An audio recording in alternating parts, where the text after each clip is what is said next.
Ia menertawakanku sebagai istri yang tak punya apa-apa dan hanya menumpang hidup. Padahal istana megah tempatnya berdiri malam ini dibangun sepenuhnya atas namaku. Dan esok, akan kusaksikan kesombongan itu runtuh bersama seluruh dunia mewah yang ia banggakan. Sebelum mulai ceritanya, komen dulu kalian dari kota atau negara mana. Aku pengen tahu. Jangan lupa like, subscribe, dan aktifkan lonceng, supaya channel ini makin berkembang. Lampu kristal yang menggantung di langit-langit ballroom Grand Crystal, satu dari sekian banyak aset di bawah bendera perusahaan milik Novi, memantulkan cahaya yang menyilaukan, seolah-olah berusaha menandingi kilau berlian imitasi yang dipaksakan Arya untuk ia kenakan malam itu. Novi berdiri tegak, membiarkan jemari suaminya mencengkeram pinggangnya dengan posesif, bukan sebagai tanda cinta, melainkan sebagai pernyataan kepemilikan. Setiap kali Arya tertawa lebar menanggapi pujian teman-teman lamanya, Novi merasakan denyut nyeri di balik dadanya. Sisa dari pertengkaran kecil di mobil tadi mengenai pilihan sepatunya yang dianggap Arya kurang berkelas untuk mendampingi seorang direktur sepertinya. Kalian lihat sendiri, kan? Menjadi pria sukses itu tidak mudah, tapi menjaga penampilan istri agar tetap terlihat layak di depan publik jauh lebih menantang. Ujar Arya dengan nada berkelakar yang disambut tawa renyah dari lingkaran pria berjas mahal di hadapan mereka.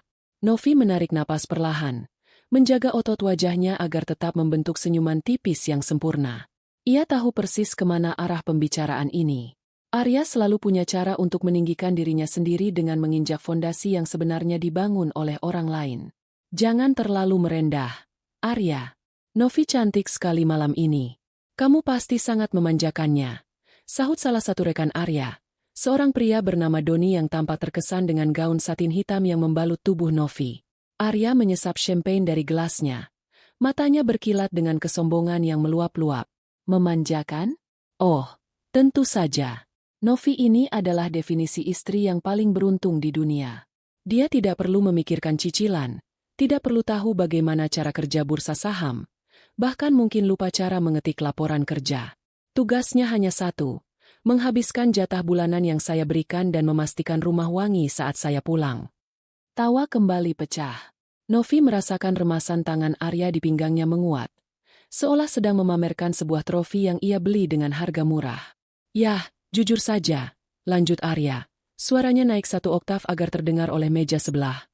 Kalau bukan karena saya yang menariknya dari kehidupan lamanya yang serba terbatas itu, Novi mungkin masih jadi karyawan biasa yang harus berdesakan di kereta setiap pagi. Bisa dibilang, dia ini hanya numpang hidup di atas keberhasilan saya. Tapi tidak apa-apa, sebagai suami yang bertanggung jawab, saya rasa memberi tumpangan mewah untuk istri adalah bagian dari amal ibadah, bukan?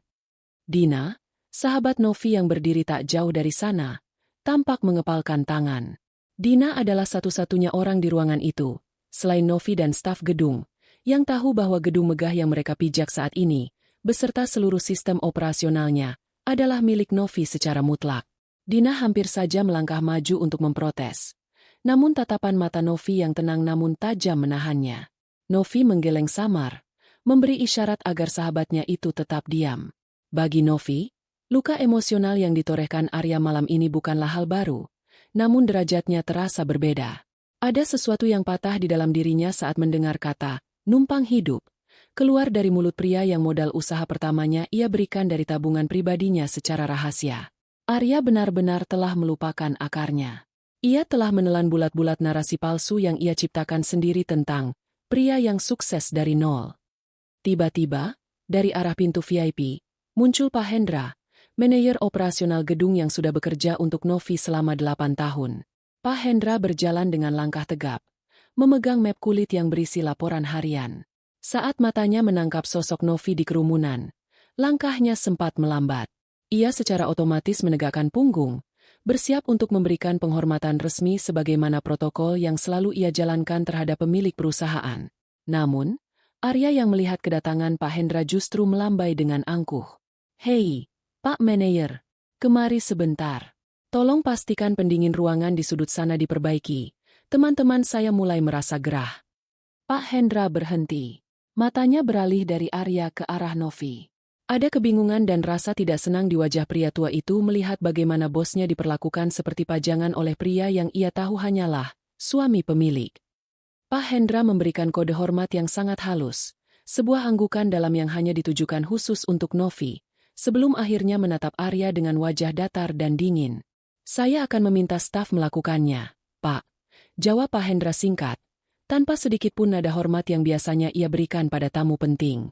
Arya mendengus, merasa sedikit tersinggung dengan sikap dingin Pak Hendra, namun ia segera mengabaikannya dan kembali sibuk membual tentang rencana pembelian properti barunya di Bali, yang sebenarnya sedang dinegosiasikan oleh Novi melalui pengacara pribadinya, Bagas. Novi menatap wajah Arya dari samping. Pria itu tampak begitu bercahaya di bawah lampu kristal. Begitu bangga dengan dunia yang sebenarnya tidak ia miliki. Rasa sakit di hati Novi perlahan berubah menjadi ketenangan yang menakutkan. Ia teringat bagaimana ibunya, Santi, selalu menekan Novi agar terus memberikan uang tambahan karena Arya sudah bekerja terlalu keras untukmu. Semua kebohongan ini, semua penghinaan ini, seolah mencapai titik jenuh malam itu. Senyum Novi melebar.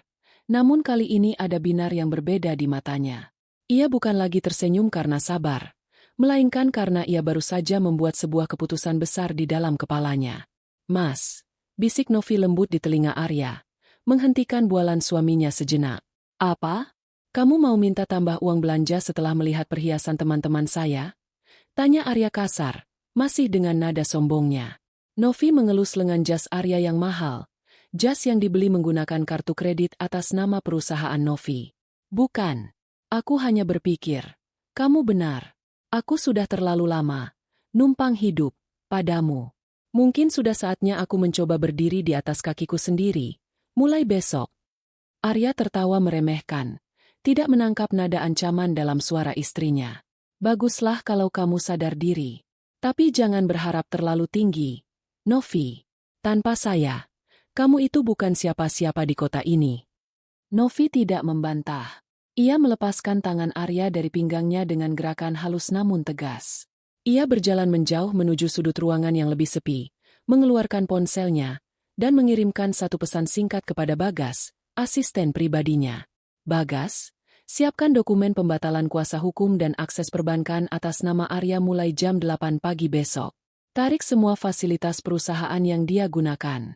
Jangan ada pengecualian." Setelah mengirim pesan itu, Novi merasakan beban di pundaknya sedikit terangkat, namun rasa sesak yang baru muncul. Ia tahu, mulai besok, perang akan dimulai. Ia tidak hanya akan menghadapi kemarahan Arya, tapi juga tekanan dari keluarga mertuanya yang parasit. Namun, melihat Arya yang masih tertawa di tengah kerumunan, tidak menyadari bahwa dunianya akan runtuh dalam hitungan jam, Novi merasa harga dirinya yang selama ini ia kunci rapat-rapat akhirnya mulai menemukan jalan untuk pulang. Malam itu, di bawah kemegahan gedung yang ia miliki sendiri, Novi menyadari satu hal, melepaskan sesuatu yang rusak memang sakit, namun mempertahankan sesuatu yang menghancurkan jiwa adalah kesalahan yang tidak boleh ia lanjutkan. Langkah kakinya terasa lebih berat saat meninggalkan ballroom, bukan karena ragu, melainkan karena ia tahu bahwa keputusan kecil ini akan menyeretnya ke dalam konflik yang jauh lebih besar dengan seluruh keluarga besar Arya. Layar ponsel di dalam tas tangan Novi bergetar pelan. Sebuah notifikasi singkat dari Bagas muncul di layar kunci. Instruksi diterima. Proses dimulai pukul 8 tepat. "Selamat istirahat, Bu Novi." Novi menatap pesan itu sekilas sebelum mematikan layar, merasakan debaran jantung yang aneh. Perpaduan antara rasa takut yang dingin dan kepuasan yang mulai mekar. Di sampingnya, di dalam kabin mobil sedan mewah yang melaju membelah jalanan malam, Arya masih sibuk bersenandung kecil, sesekali memukul-mukul kemudi dengan irama riang seolah dunia baru saja bertekuk lutut di bawah kakinya. "Kamu dengar tadi apa kata Pak Hendra?" Arya bertanya tanpa menoleh. Suaranya penuh dengan nada kemenangan. Dia bahkan tidak berani menatap mataku lama-lama. "Itu namanya wibawa, Novi. Orang-orang di gedung itu tahu siapa yang punya kuasa. Makanya, kalau aku sedang bicara di depan teman-temanku, kamu jangan memasang wajah datar begitu. Harusnya kamu bangga punya suami yang disegani manajer gedung sekelas Grand Crystal." Novi menyandarkan kepalanya pada kaca jendela yang dingin. Ia tidak ingin mendebat. Ia tidak ingin memberitahu Arya bahwa Pak Hendra bersikap dingin karena merasa terhina melihat pemilik sah gedung itu diperlakukan seperti pajangan. Novi memilih untuk menyimpan energinya demi apa yang akan terjadi esok pagi. Mobil memasuki gerbang rumah mereka, sebuah bangunan minimalis modern yang berdiri megah di kawasan elit. Rumah itu adalah hadiah ulang tahun pernikahan yang Novi beli atas namanya sendiri. Namun ia membiarkan Arya percaya bahwa itu adalah hasil dari bonus besar yang Arya terima dari perusahaan yang sebenarnya dikendalikan Novi dari balik layar. Begitu pintu utama terbuka, aroma teh melati dan suara TV yang menyala menyambut mereka. Di ruang tengah, Bu Santi, ibu mertua Novi, duduk di sofa bludrus sambil membolak-balik majalah gaya hidup kelas atas. Bu Santi tidak pernah tinggal di rumah ini secara permanen, namun ia sering datang tanpa dikabari, bertindak seolah ia adalah penguasa sah dari setiap jengkel properti tersebut. Baru pulang? Tanya Bu Santi tanpa mengalihkan pandangan dari majalah. Matanya langsung tertuju pada tas tangan yang ditenteng Novi. Baguslah, Arya. Ibu mau bicara. Arya segera menghampiri ibunya, mencium tangannya dengan takzim, dan duduk di sampingnya. Ada apa, Bu? Kok belum tidur? Bu Santi menutup majalahnya dengan suara keras. Ia menatap Novi yang baru saja hendak melangkah menuju tangga, lalu beralih pada Arya. Tadi ibu lihat iklan perhiasan dari koleksi terbaru di mall pusat. Ada satu kalung berlian yang sangat cocok untuk ibu pakai di arisan minggu depan. Harganya mungkin sekitar 150 juta. Ibu rasa, dengan jabatanmu sekarang, itu bukan angka yang besar, kan? Novi menghentikan langkahnya di anak tangga pertama. 150 juta. Itu adalah jumlah yang setara dengan biaya operasional salah satu cabang butiknya selama 1 bulan. Tentu saja, Bu. Nanti Arya aturkan. Jawab Arya tanpa ragu. Ia melirik Novi dengan tatapan memperingatkan. Seolah-olah Novi akan melayangkan protes. Bu Santi tersenyum puas. Lalu matanya menyipit saat menatap Novi. Novi, dengar ya. Ibu minta kamu jangan banyak menuntut macam-macam dulu bulan ini. Arya ini sedang di puncak karir. Dia butuh banyak dana untuk menjaga pergaulannya di kantor. Jangan karena kamu merasa sudah punya suami kaya, kamu jadi boros dan menghabiskan uang Arya untuk hal-hal tidak penting. Kamu itu cuma ibu rumah tangga. Tugasmu cuma mengatur rumah, bukan menguras dompet suami. Novi membalikan badan, menatap ibu mertuanya dengan tatapan yang sulit diartikan. Saya tidak pernah meminta barang mewah dari Mas Arya, Bu. Alah, jangan berbohong. Bu Santi mencibir. Wajahnya tampak tidak senang. Rumah ini, mobil yang kamu pakai, baju-baju yang melekat di badanmu itu, semuanya dari keringat anak ibu. Kalau bukan karena Arya, kamu mungkin masih tinggal di rumah kontrakan sempit dan makan seadanya. Harusnya kamu itu tahu diri, layani Arya dengan baik. Jangan cuma numpang hidup dan jadi beban. Novi merasakan dadanya sesak. Seolah oksigen di ruangan itu tiba-tiba lenyap. Selama 3 tahun pernikahan, ia selalu berusaha menjadi menantu yang baik. Ia membayar semua tagihan kartu kredit Bu Santi secara diam-diam melalui rekening pribadinya agar Arya tidak merasa terbebani. Ia mengirimkan paket makanan mewah setiap minggu ke rumah mertuanya. Namun, semua kebaikan itu justru menjadi bumerang. Karena Novi terlalu rapi menyembunyikan kekuatannya, mereka menganggapnya sebagai tanah yang bisa diinjak-injak sesuka hati. Mas Arya setuju dengan apa yang ibu katakan? Tanya Novi pelan, matanya menatap langsung ke arah suaminya. Arya menghela napas, tampak terganggu karena kenyamanannya terusik. Sudahlah, Novi, apa yang ibu bilang itu benar, meski mungkin bahasanya agak tajam. Kamu harus paham posisimu. Aku lelah bekerja seharian. Dan sekarang kamu malah mau mempermasalahkan nasihat ibu? Masuklah ke kamar. Jangan merusak suasana hatiku setelah pesta yang hebat tadi. Novi terdiam. Ia menatap 2 orang di depannya itu, suami yang ia cintai dan ibu mertua yang ia hormati, dan menyadari bahwa mereka tidak melihatnya sebagai manusia, melainkan sebagai objek pelengkap yang tidak memiliki suara.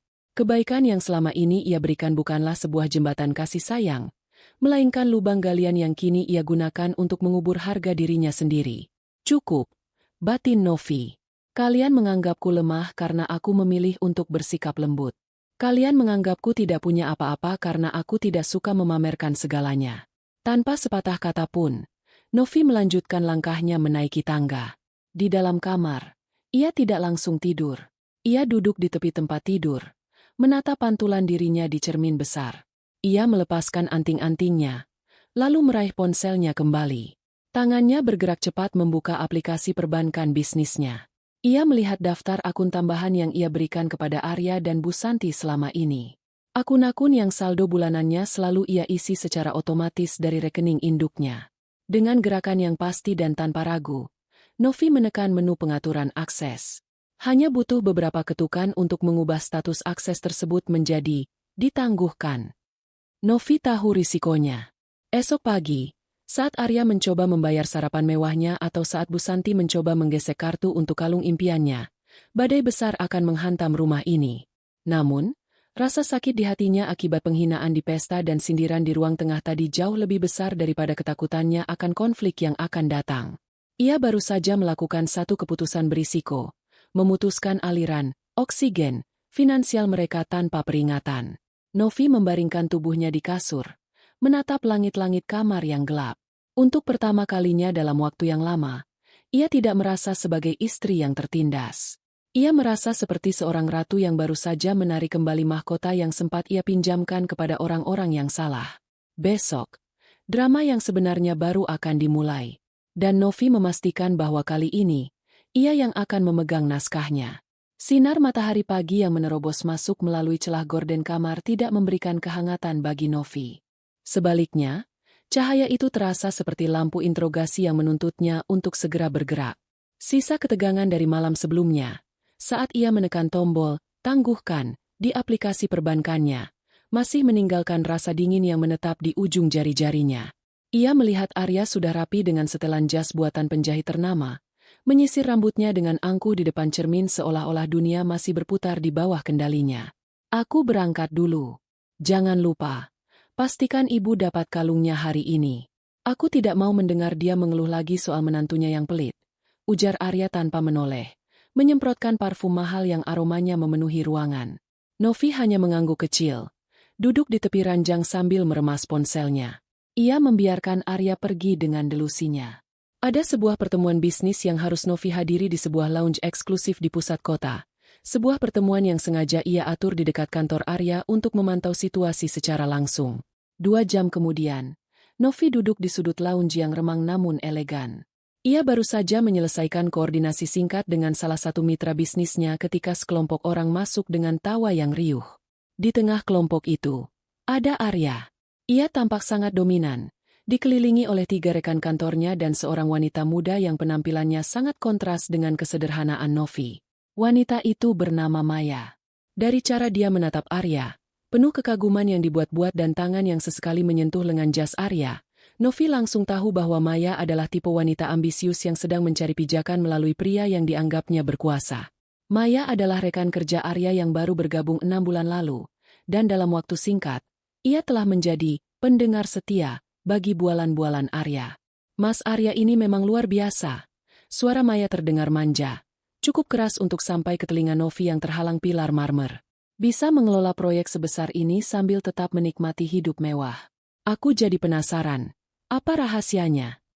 Arya tertawa, menyandarkan punggungnya ke kursi dengan gaya seorang raja. Rahasianya sederhana, Maya. Kamu hanya perlu tahu cara menempatkan diri dan memiliki aset yang tepat. Ngomong-ngomong, kalian semua tampak lelah dengan tekanan kantor minggu ini. Bagaimana kalau bulan depan kita liburan ke Bali? Aku punya villa pribadi di Uluwatu. Pemandangannya langsung ke samudra. Sangat privat. Kita bisa mengadakan pesta kecil di sana. Rekan-rekan Arya bersorak antusias. Namun, di sudut ruangan, jantung Novi seolah berhenti berdetak. Villa di Uluwatu itu adalah tempat suci baginya. Itu adalah bangunan yang ia dirikan sebagai bentuk penghormatan untuk almarhum ayahnya, tempat di mana ia sering menghabiskan waktu sendirian untuk mencari ketenangan di tengah tekanan bisnis. Arya hampir tidak pernah menginjakkan kaki di sana karena menganggap lokasinya terlalu jauh dari keramaian.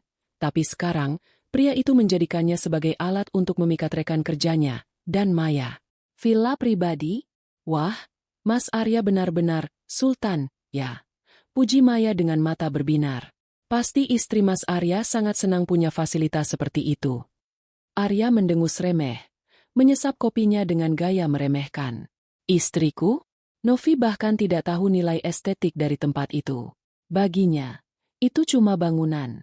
Dia lebih suka diam di rumah. Jadi tidak masalah kalau aku memakainya untuk menjamu teman-teman yang lebih bisa menghargai kemewahan seperti kalian.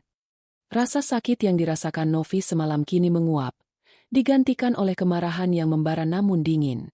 Ini bukan lagi soal uang atau harga diri yang diinjak di depan publik. Ini adalah soal pengkhianatan terhadap ruang pribadinya. Arya telah melintasi batas yang tidak bisa dimaafkan. Ia tidak hanya menggunakan uang Novi, tapi ia mulai memperdagangkan memori dan privasi Novi demi sebuah pengakuan semu. Novi bangkit dari duduknya dengan gerakan yang sangat tenang. Ia tidak menghampiri meja Arya. Ia tidak ingin membuat keributan yang akan membuat Arya merasa menjadi pusat perhatian. Dengan langkah pasti, ia berjalan keluar dari lounge tersebut, menuju mobilnya yang terparkir di area VIP. Di dalam mobil, Novi menarik napas panjang, mencoba menstabilkan tangannya yang sedikit gemetar. Ia membuka kontak di ponselnya dan menekan nama Bagas. "Halo, Bagas." Suara Novi terdengar datar namun penuh otoritas. "Iya, Bu Novi?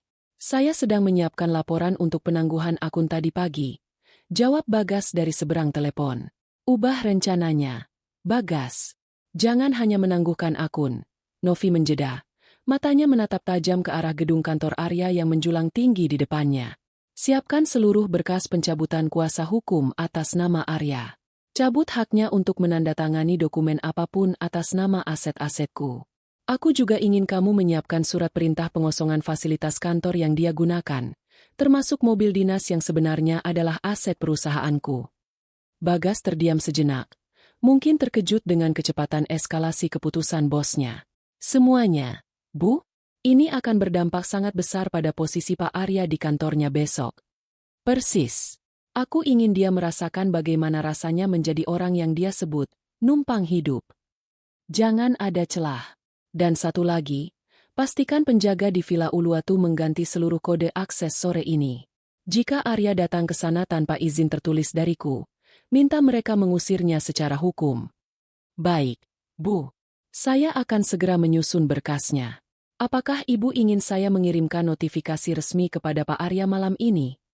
Novi terdiam, melihat Arya keluar dari lounge melalui kaca spion, masih tertawa bersama Maya. "Tidak, biarkan dia menikmati malam terakhirnya di istananya. Kirimkan semuanya tepat jam 8 pagi besok, langsung ke meja kantornya dan tembusan ke bagian HRD perusahaannya." Novi memutus sambungan telepon. Ia menyandarkan punggungnya, merasakan tekanan batin yang luar biasa. Memutus akses finansial adalah satu hal, namun menghancurkan karir dan harga diri suaminya secara sistematis adalah keputusan yang berisiko besar bagi reputasi keluarganya juga. Ia tahu, setelah ini tidak ada jalan kembali. Pernikahannya mungkin akan hancur menjadi debu, dan ia akan menghadapi badai dari segala arah, termasuk dari Bu Santi yang pasti akan merongrongnya seperti singa lapar. Namun, saat ia teringat wajah manja Maya dan tawa meremehkan Arya soal vilanya, keraguan itu sirna. Novi menyalakan mesin mobil, meninggalkan area itu dengan perasaan berat yang kini bercampur dengan tekad baja. Ia baru saja menarik pelatuknya, dan besok, ia akan menyaksikan sendiri bagaimana kesombongan Arya runtuh bersama dunia palsu yang selama ini pria itu banggakan. Malam merayap lambat di kediaman mewah yang hening, namun bagi Novi, kesunyian itu justru terasa bising oleh gema percakapannya dengan Bagas di telepon tadi siang. Ia duduk di ruang tengah yang luas, membiarkan lampu temaram menyelimuti sosoknya. Di tangannya, sebuah tablet menampilkan grafik real-time penarikan akses finansial yang mulai berdampak sistematis. Ada rasa puas yang dingin saat melihat status gagal pada beberapa transaksi yang mencoba menembus sistem pusat perusahaannya. Namun, di balik kepuasan itu, ada lubang besar di ulu hatinya. Menghancurkan dunia pria yang masih berstatus suaminya ternyata tidak semudah membalikan telapak tangan. Ada sisa-sisa kenangan masa lalu yang sesekali mencoba menariknya kembali ke dalam rasa iba. Novi segera menepis perasaan itu saat bayangan Arya yang tertawa bersama Maya di lounge tadi siang kembali melintas. Pengkhianatan bukan hanya soal orang ketiga, melainkan tentang bagaimana Arya dengan teganya menjajakan harga diri dan kerja keras Novi sebagai miliknya sendiri. Di sisi lain kota, di dalam restoran Prancis berbintang 5 yang aromanya dipenuhi wangi truffle dan anggur mahal, Arya sedang berada di puncak egonya. Ia baru saja memesan botol anggur kedua untuk mengesankan Maya, yang sepanjang malam tidak berhenti melayangkan pujian tentang betapa berkuasanya Arya dalam mengatur proyek-proyek besar. Mas Arya ini benar-benar visioner. Tidak banyak pria yang di usia semuda ini sudah memiliki segalanya. Karir, properti, dan wibawa.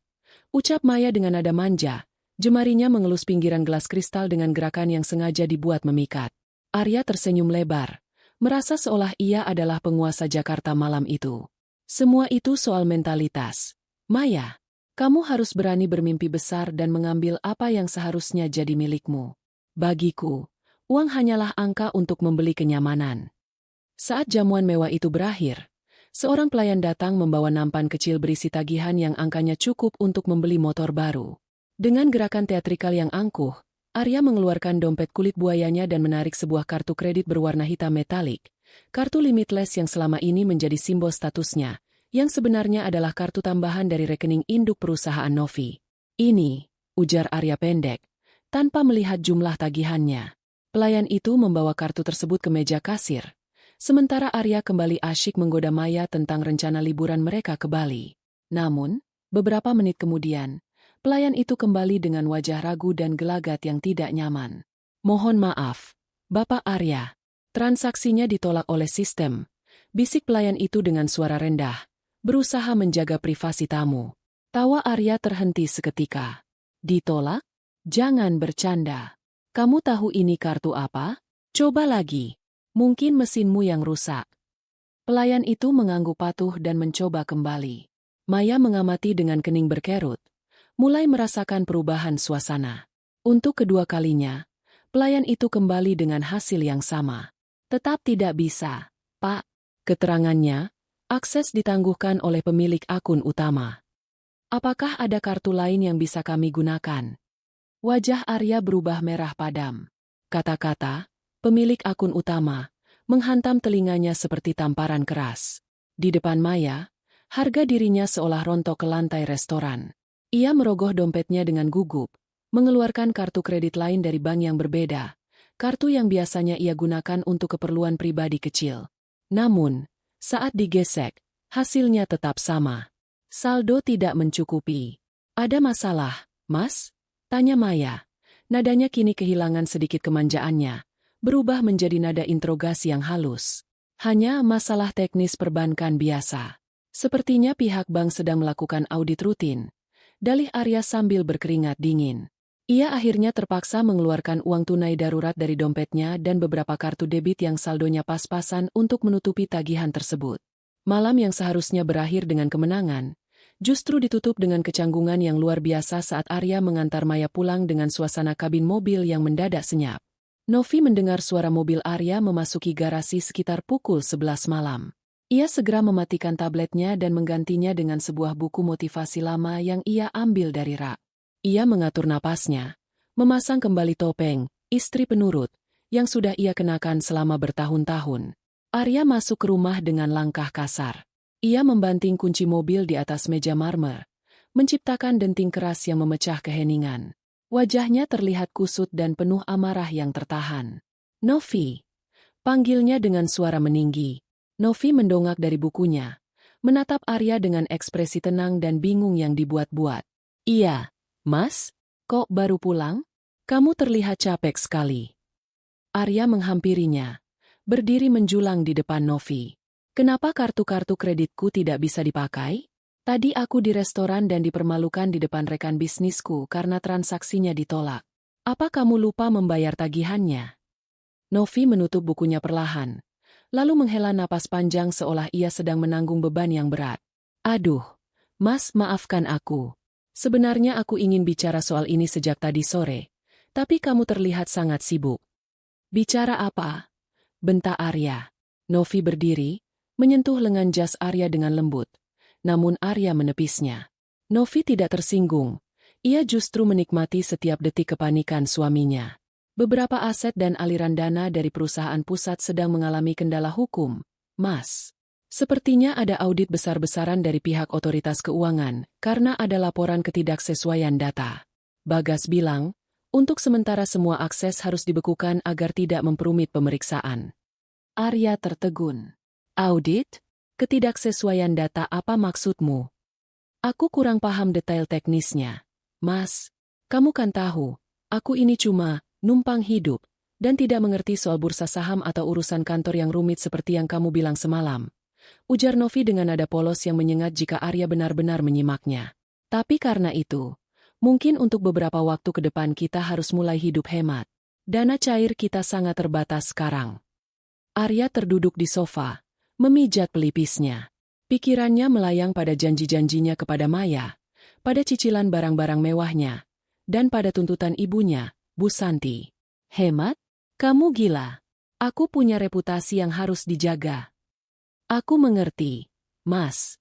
Tapi daripada kita berurusan dengan hukum, lebih baik kita bersabar, kan? Mungkin Mas bisa mulai mengurangi pengeluaran yang tidak perlu. Misalnya, membatalkan rencana-rencana liburan atau makan malam mewah di luar. Saran Novi dengan nada penuh perhatian. Novi melihat kilat kebencian sekaligus ketakutan di mata Arya. Bagi Arya, hidup hemat adalah sebuah penghinaan. Namun bagi Novi, ini adalah awal dari pendidikan moral yang pahit. Novi berbalik menuju dapur untuk mengambilkan air minum, memunggungi Arya agar suaminya tidak melihat senyum tipis yang tersungging di bibirnya. Namun, saat ia menuangkan air, sebuah pikiran baru merayap di benaknya. Keputusan untuk memblokir akses finansial ini adalah langkah pertama yang berisiko tinggi. Jika Arya mulai menyelidiki lebih dalam dan menemukan bahwa audit itu hanyalah rekayasanya melalui Bagas, kemarahan Arya bisa menjadi fisik atau ia bisa mencoba melakukan tindakan nekat lainnya. Novi meremas gelas di tangannya. Tekanan batinnya meningkat. Ia harus terus bersandiwara di dalam rumah yang kini terasa seperti medan perang yang tak terlihat. Ia memutuskan untuk melakukan langkah yang lebih berani esok hari. Ia akan mendatangi kantor Arya dan memastikan bahwa status yang selama ini diagung-agungkan suaminya mulai digerogoti dari dalam. Ini minumnya. Mas. Sabar ya, semuanya pasti ada jalan keluarnya. Ucap Novi sambil meletakkan gelas di depan Arya, memulai langkah kecil namun mematikan menuju keruntuhan dunia palsu suaminya.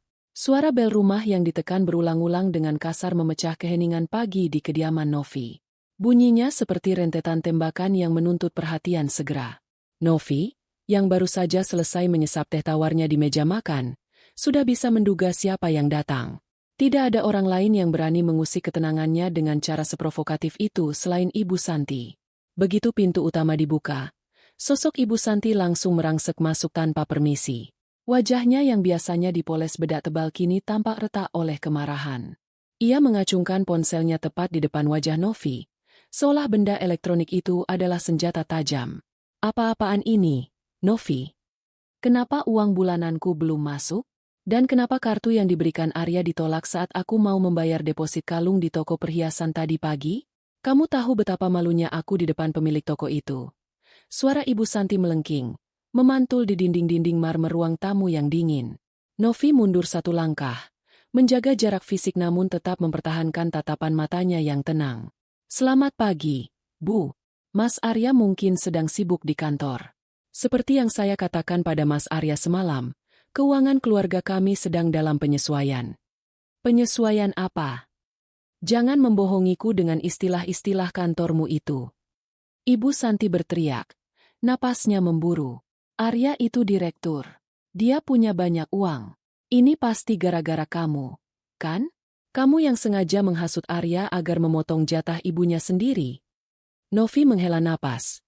Sebuah gerakan yang disengaja untuk memancing emosi mertuanya lebih jauh tanpa harus mengeluarkan kata-kata kasar. Saya tidak pernah menghasut Mas Arya, Bu. Saya justru yang paling khawatir dengan kondisi ini. Bohong. Sejak awal aku sudah tidak setuju Arya menikah dengan perempuan sepertimu. Kamu itu pembawa sial.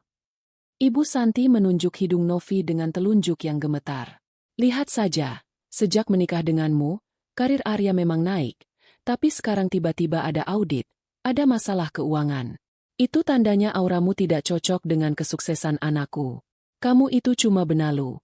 Novi, kamu cuma numpang hidup di istana yang dibangun anakku dengan darah dan keringat. Tapi bukannya membawa keberuntungan, kamu malah menguras rezekinya. Kata-kata, pembawa sial, dan benalu, itu menghantam Novi lebih keras daripada yang ia duga.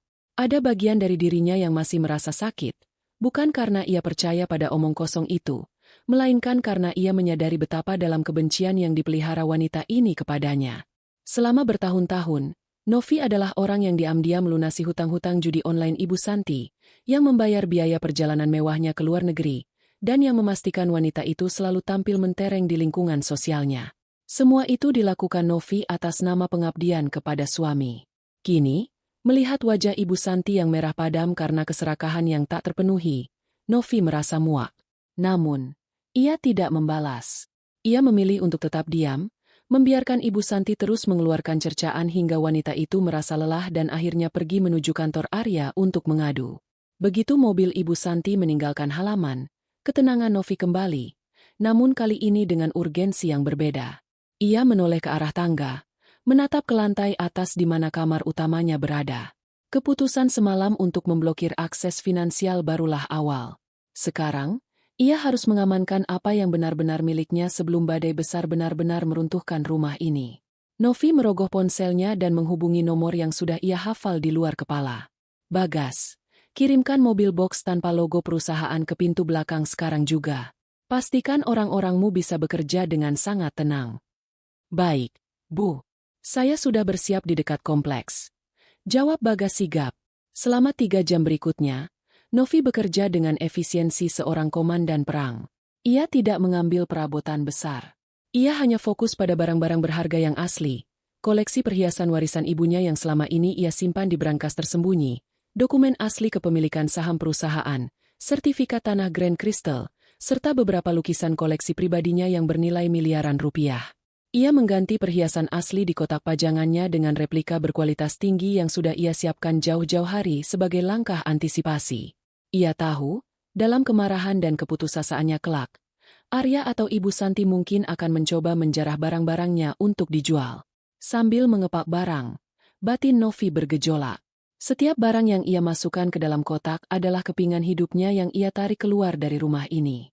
Ia melihat foto pernikahannya dengan Arya yang terpajang di lorong. Di foto itu, mereka tampak sangat bahagia. Namun sekarang, ia menyadari bahwa kebahagiaan itu dibangun di atas fondasi kebohongan di mana ia harus terus-menerus merendah agar ego Arya bisa menjulang tinggi. Aku bukan pembawa sial, Bu Santi. Batin Novi sambil mengunci kotak terakhir. Aku adalah sumber kehidupan di rumah ini. Dan hari ini, aku membawa pergi semua kehidupan itu. Bagas dan 2 orang kepercayaannya bekerja dengan sangat cepat, memindahkan kotak-kotak itu ke dalam mobil box melalui pintu belakang yang tersembunyi dari pandangan tetangga.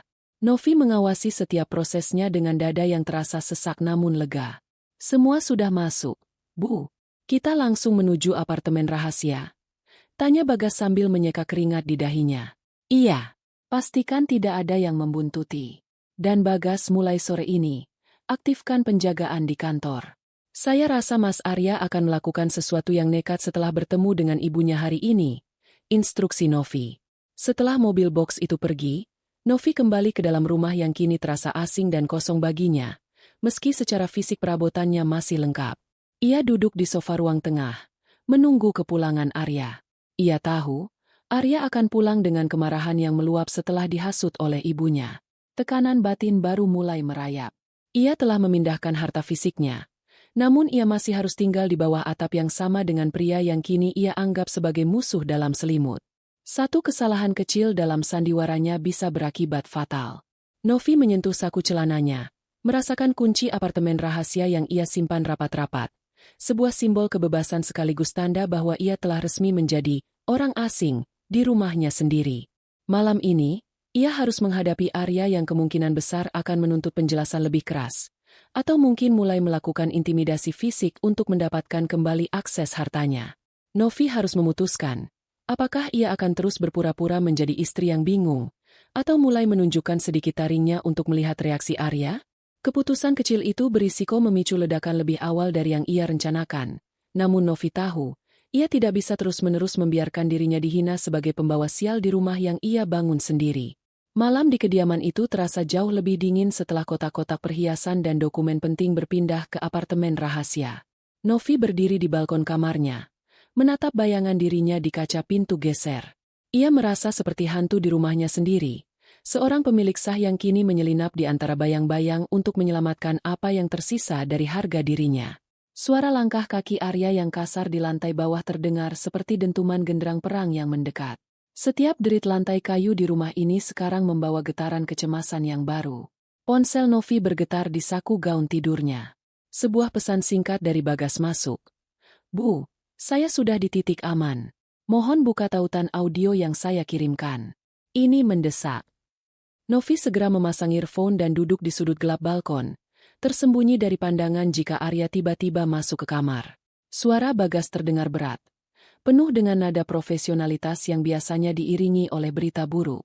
Bagas bukan sekadar pengacara baginya. Dia adalah penyeimbang batin yang memastikan Novi tidak bertindak gegabah di bawah tekanan emosional. Bu Novi, suara Bagas berbisik melalui sambungan terenkripsi. Informan saya di kantor Pak Arya baru saja memberi laporan. Pak Arya terlihat mendatangi sebuah kantor pembiayaan swasta sore tadi. Dia membawa sertifikat Ruko Permata di Blok B12. Dia mencoba menjaminkan aset itu untuk mendapatkan pinjaman tunai sebesar 2 miliar rupiah secara cepat. Novi memejamkan mata sesaat. Jantungnya berdenyut kencang. Ruko Permata. Itu adalah ruko yang ia beli 2 tahun lalu sebagai hadiah ulang tahun pernikahan mereka. Namun karena kehati-hatian Bagas, sertifikat asli tetap disimpan di brankas perusahaan, sementara yang dipegang Arya hanyalah salinan resmi yang telah dimodifikasi secara hukum agar hanya bisa dipindah tangankan dengan tanda tangan basah Novi sebagai pemilik mutlak. Dia benar-benar melakukannya, Gas? Tanya Novi. Suaranya nyaris tak terdengar. Dia mencoba menggadaikan aset yang bahkan bukan miliknya tanpa izin. Sepertinya dia terdesak. Bu, tagihan kartu kredit yang ibu bekukan. Tuntutan Ibu Santi untuk kalung berlian itu, ditambah janji-janjinya pada Maya, dia sedang mencari napas buatan. Masalahnya, tindakan menjaminkan dokumen yang tidak sah secara sepihak adalah penipuan. Jika dia menandatangani kontrak itu, dia masuk ranah pidana. Novi meremas pagar balkon. Sebagian dari dirinya, bagian yang dulu mencintai Arya dengan tulus, ingin berteriak dan menghentikan suaminya sebelum ia terperosok lebih dalam. Namun, bagian lain dari dirinya, bagian yang baru saja dihina sebagai pembawa sial dan istri numpang hidup, menahan hasrat itu. Jika ia menghentikan Arya sekarang, Arya hanya akan menganggapnya sebagai penghalang kesuksesannya lagi. Arya tidak akan pernah belajar kecuali dunianya benar-benar runtuh oleh tangannya sendiri. Gas, ujar Novi setelah keheningan yang cukup lama. Biarkan dia. Ada jeda di seberang telepon. Bagas tampak ragu. Ibu yakin? Jika ini berlanjut, dia akan berurusan dengan penagih utang yang kasar dan kemungkinan laporan polisi dari pihak pembiayaan. Biarkan dia masuk ke dalam jebakannya sendiri, Bagas. Tegas Novi, kali ini dengan nada yang lebih dingin. Jangan beri peringatan apapun. Pastikan saja manajer di kantor pembiayaan itu melakukan prosedur sesuai standar hukum. Jika Arya memalsukan tanda tanganku atau memanipulasi dokumen, biarkan dokumen itu tercatat secara sah sebagai bukti pelanggaran. Aku ingin dia sadar bahwa tanpa perlindunganku, kecerdasannya yang dia banggakan itu tidak lebih dari sekadar kecerobohan kriminal. Baik, Bu. Saya akan memantau dari jauh agar tidak ada aset lain yang terseret. Jawab Bagas sebelum memutus sambungan. Novi melepaskan earphone-nya. Tangannya sedikit gemetar. Ini adalah keputusan paling berisiko yang pernah ia ambil. Ia baru saja memberikan izin secara implisit bagi suaminya untuk menghancurkan hidupnya sendiri. Secara emosional, Novi merasa seperti sedang berdiri di tepi jurang, menunggu dorongan terakhir untuk melompat. Tak lama kemudian, pintu kamar terbuka. Arya masuk dengan wajah yang terlihat jauh lebih segar daripada tadi sore. Ada binar kemenangan di matanya, seolah-olah ia baru saja menemukan harta karun tersembunyi. Ia tidak lagi marah-marah seperti saat kartu kreditnya ditolak. Novi, kamu belum tidur? Tanya Arya. Nadanya mendadak melunak, hampir terdengar manis. Sebuah perubahan sifat yang justru membuat Novi waspada. Belum, Mas. Aku hanya memikirkan soal penghematan yang kita bicarakan tadi. Jawab Novi, mencoba menjaga suaranya tetap stabil. Arya berjalan mendekat. Duduk di tepi ranjang dengan gaya yang santai. Oh, soal itu. Kamu tidak perlu terlalu khawatir. Sepertinya masalah audit di kantor akan segera selesai. Aku sudah menemukan solusi untuk menutupi beberapa pengeluaran mendesak. Jadi, kamu tidak perlu terlalu pelit lagi soal uang belanja atau keperluan ibu. Novi menatap suaminya. Pria ini baru saja menggadaikan masa depannya untuk sebuah sandiwara kemewahan yang fana, dan sekarang dia berbohong seolah-olah semuanya baik-baik saja. Kesombongan Arya benar-benar telah membutakannya. Solusi apa, Mas, bukankah akses kita masih dibekukan? Pancing Novi. Arya mengibaskan tangan, tersenyum meremehkan. Ada beberapa investasi pribadiku yang mulai cair. Kamu tidak akan mengerti urusan bisnis pria, Novi. Tugasmu cukup diam dan pastikan rumah ini tetap nyaman. Dan besok, aku mungkin akan pulang agak larut. Ada urusan penandatanganan kontrak penting. Novi merasakan empedu naik ke tenggorokannya. Kontrak penting. Itu adalah kontrak yang akan menjebloskan Arya ke dalam penjara hutang. Novi tersenyum tipis. Senyuman yang mengandung duka sekaligus ketegasan. Baiklah kalau begitu, Mas. Aku harap investasimu berjalan lancar. Ucap Novi pelan. Novi berbalik memunggungi Arya, berpura-pura mengatur bantal. Namun di dalam batinnya, tekanan baru mulai menghimpit. Dengan membiarkan Arya menandatangani dokumen itu besok, Novi secara resmi telah menjadi arsitek di balik kehancuran suaminya. Ia mulai mempertanyakan moralitasnya sendiri. Apakah ia sedang membalas dendam, atau sedang mendidik? Apakah tindakannya ini membuatnya menjadi lebih baik dari Arya, atau justru sama kejamnya? Malam itu, saat Arya tertidur lelap dengan mimpi-mimpi kosong tentang kekayaan, Novi terjaga dengan keputusan kecil yang sangat berisiko. Ia memutuskan untuk mengirimkan pesan rahasia kepada Pak Hendra di Grand Crystal untuk menyiapkan sebuah acara, perayaan, kecil lusa nanti. Sebuah acara di mana ia berencana mengundang rekan-rekan kantor Arya, termasuk Maya. Ia akan membiarkan Arya merasa menang besok, sebelum meruntuhkan segalanya di depan semua orang yang ia coba buat terkesan. Tekanan batinnya mencapai puncak. Novi tahu bahwa setelah langkah ini, tidak akan ada lagi jalan pulang menuju kehidupan pernikahan yang normal. Ia telah memilih untuk menjadi hakim bagi suaminya sendiri. Pagi itu, langit di atas perumahan elit tersebut tampak mendung, seolah-olah semesta turut merasakan beratnya atmosfer di dalam rumah Novi. Di lantai 2, Novi berdiri di balik jendela besar yang tertutup rapat, memperhatikan halaman depannya. Tangannya memegang cangkir teh yang sudah mendingin, namun ia tidak peduli. Matanya tertuju pada sebuah truk derek yang baru saja berhenti tepat di depan gerbang. Dua pria berseragam biru tua turun, membawa map tebal dan rantai pengait yang berkilau dingin tertimpa cahaya redup. Inilah awal dari badai yang sesungguhnya. Di bawah, Arya keluar dari pintu utama dengan langkah tergesa-gesa. Ia mengenakan kemeja sutra berwarna marun, tangannya sibuk membetulkan jam tangan emasnya.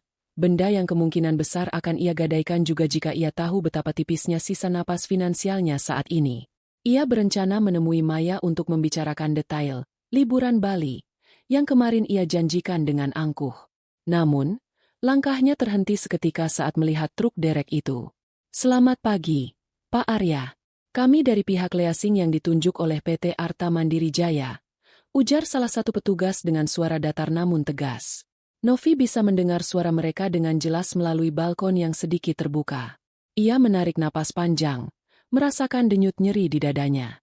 PT Arta Mandiri Jaya adalah salah satu anak perusahaan holding miliknya. Secara administratif, mobil sedan sport seharga 2 miliar yang biasa dikendarai Arya adalah aset operasional perusahaan tersebut. Leasing? Kalian gila ya? Mobil ini lunas, teriak Arya. Wajahnya memerah seketika. Pasti ada kesalahan sistem. Pergi kalian dari sini sebelum saya panggil polisi. Mohon maaf, Pak. Kami memiliki instruksi resmi dari pemilik sah kendaraan ini. Terjadi penyalahgunaan kontrak penggunaan aset perusahaan. Mobil ini ditarik kembali atas perintah direksi karena penggunaan di luar kepentingan dinas yang telah melampaui batas kebijakan. Petugas itu menyodorkan surat penarikan. Arya tidak membaca surat itu. Ia justru merobeknya di depan wajah petugas tersebut. Direksi? Aku ini direktur di sana. Aku yang memegang kendali. Novi memejamkan mata. Kebohongan Arya telah mencapai level delusi yang mengerikan. Arya bahkan lupa bahwa ia hanya ditempatkan di posisi direktur operasional di salah satu cabang kecil sebagai bentuk dukungan Novi terhadap karir suaminya, tanpa hak kepemilikan saham sepeser pun. Tiba-tiba, Arya berbalik dan berteriak ke arah rumah. Novi, turun kamu. Keluar. Novi meletakkan cangkirnya, mengembuskan napas panjang untuk menenangkan gemetar di tangannya, lalu berjalan turun dengan langkah yang diatur sedemikian rupa agar terlihat tenang. Begitu ia sampai di halaman, Arya langsung menyambar lengannya, mencengkeramnya dengan kasar hingga Novi meringis kecil. Apa yang kamu lakukan? Hah? Bentak Arya di depan para petugas leasing yang kini menatap dengan canggung. Kamu tidak becus yang mengurus administrasi rumah tangga? Kamu pasti lupa membayar iuran asuransi atau pajak kendaraan ini sampai orang-orang ini datang menagih. Aku sudah bilang berkali-kali, fokuslah sedikit kalau jadi istri. Jangan cuma tahu menghabiskan uang, tapi urusan surat-surat begini saja kamu ceroboh. Cercaan itu mengalir deras seperti air bah.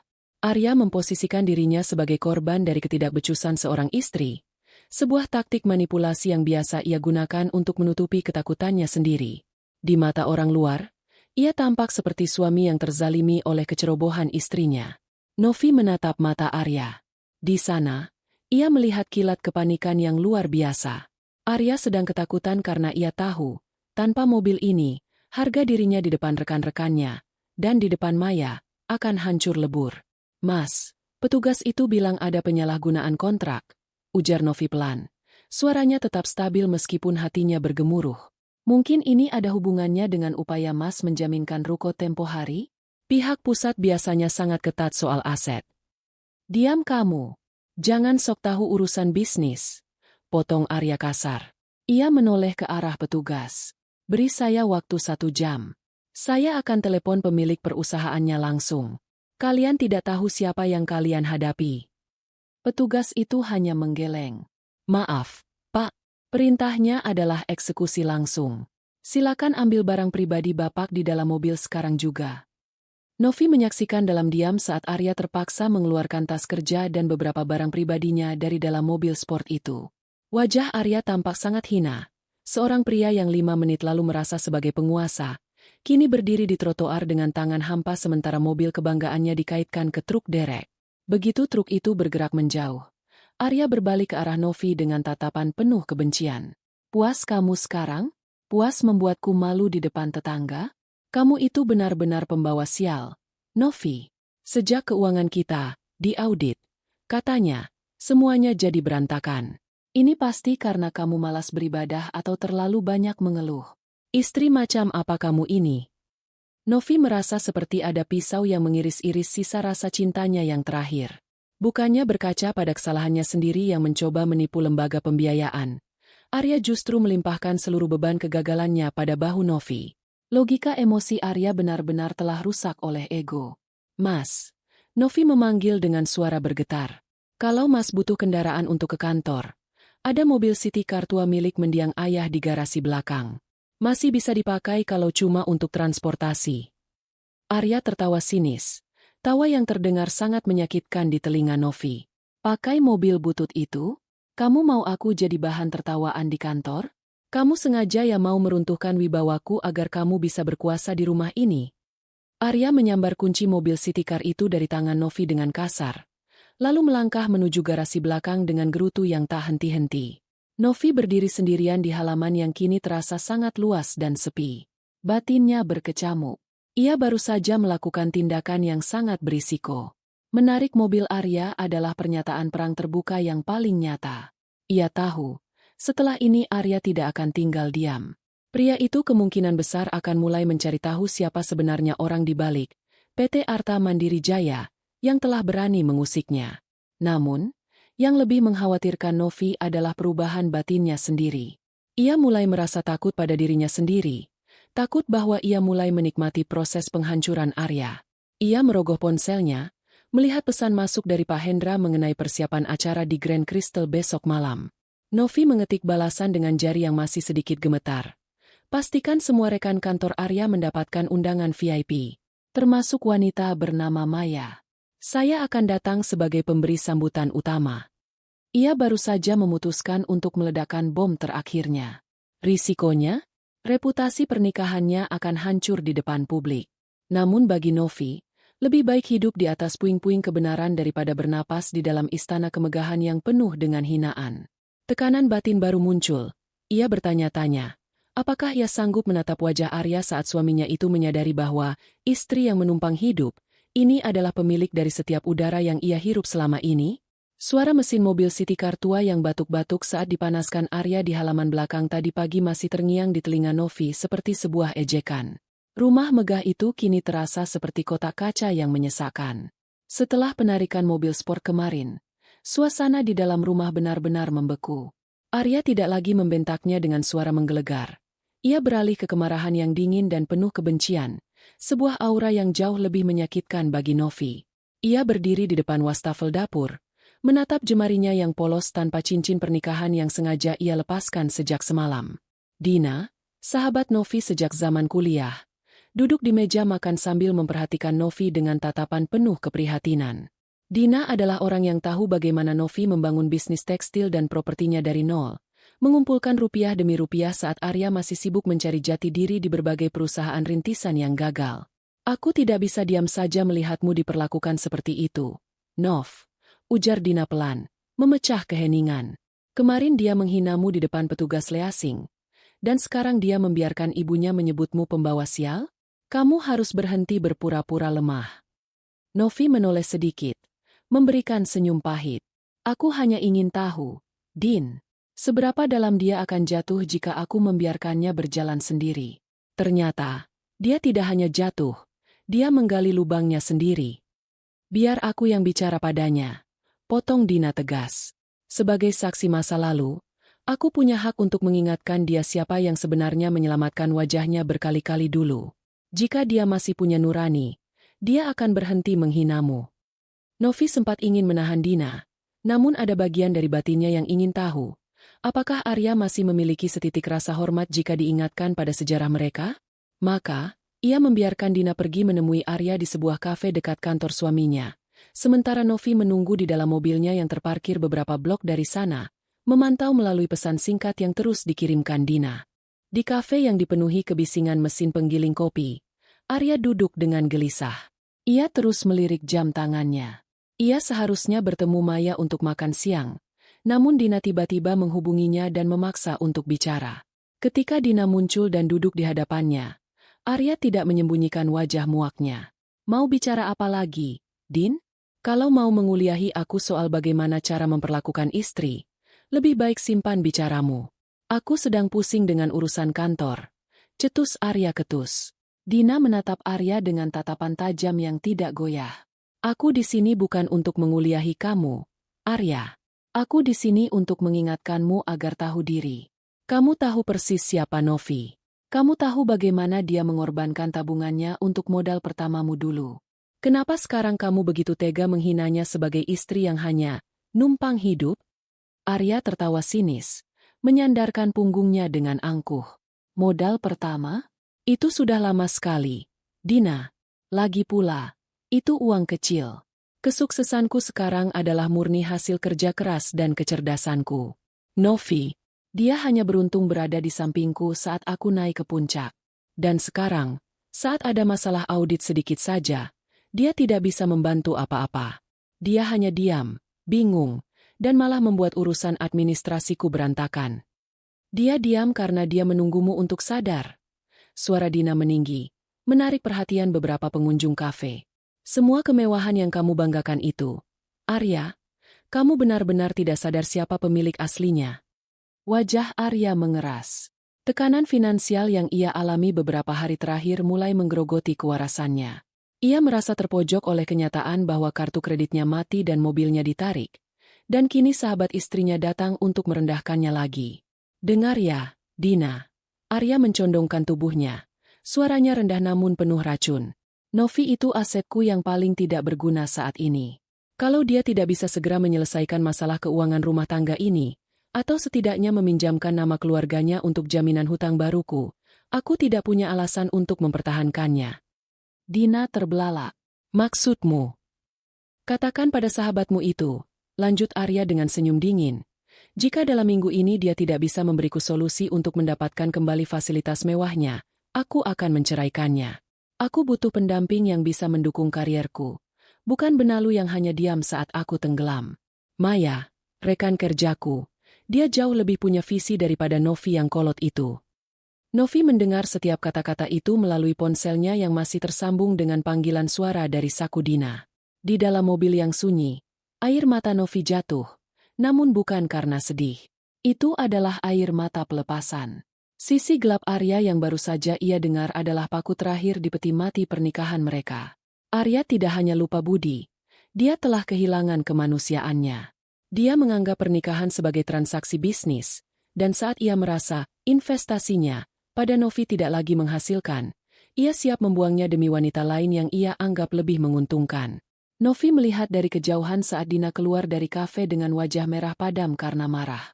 Tak lama kemudian, Arya keluar dengan langkah angkuh, mencoba menghidupkan mobil City Car tua yang suaranya memalukan di depan deretan mobil mewah lainnya. Novi mematikan ponselnya. Fokus batinnya kini bergeser sepenuhnya.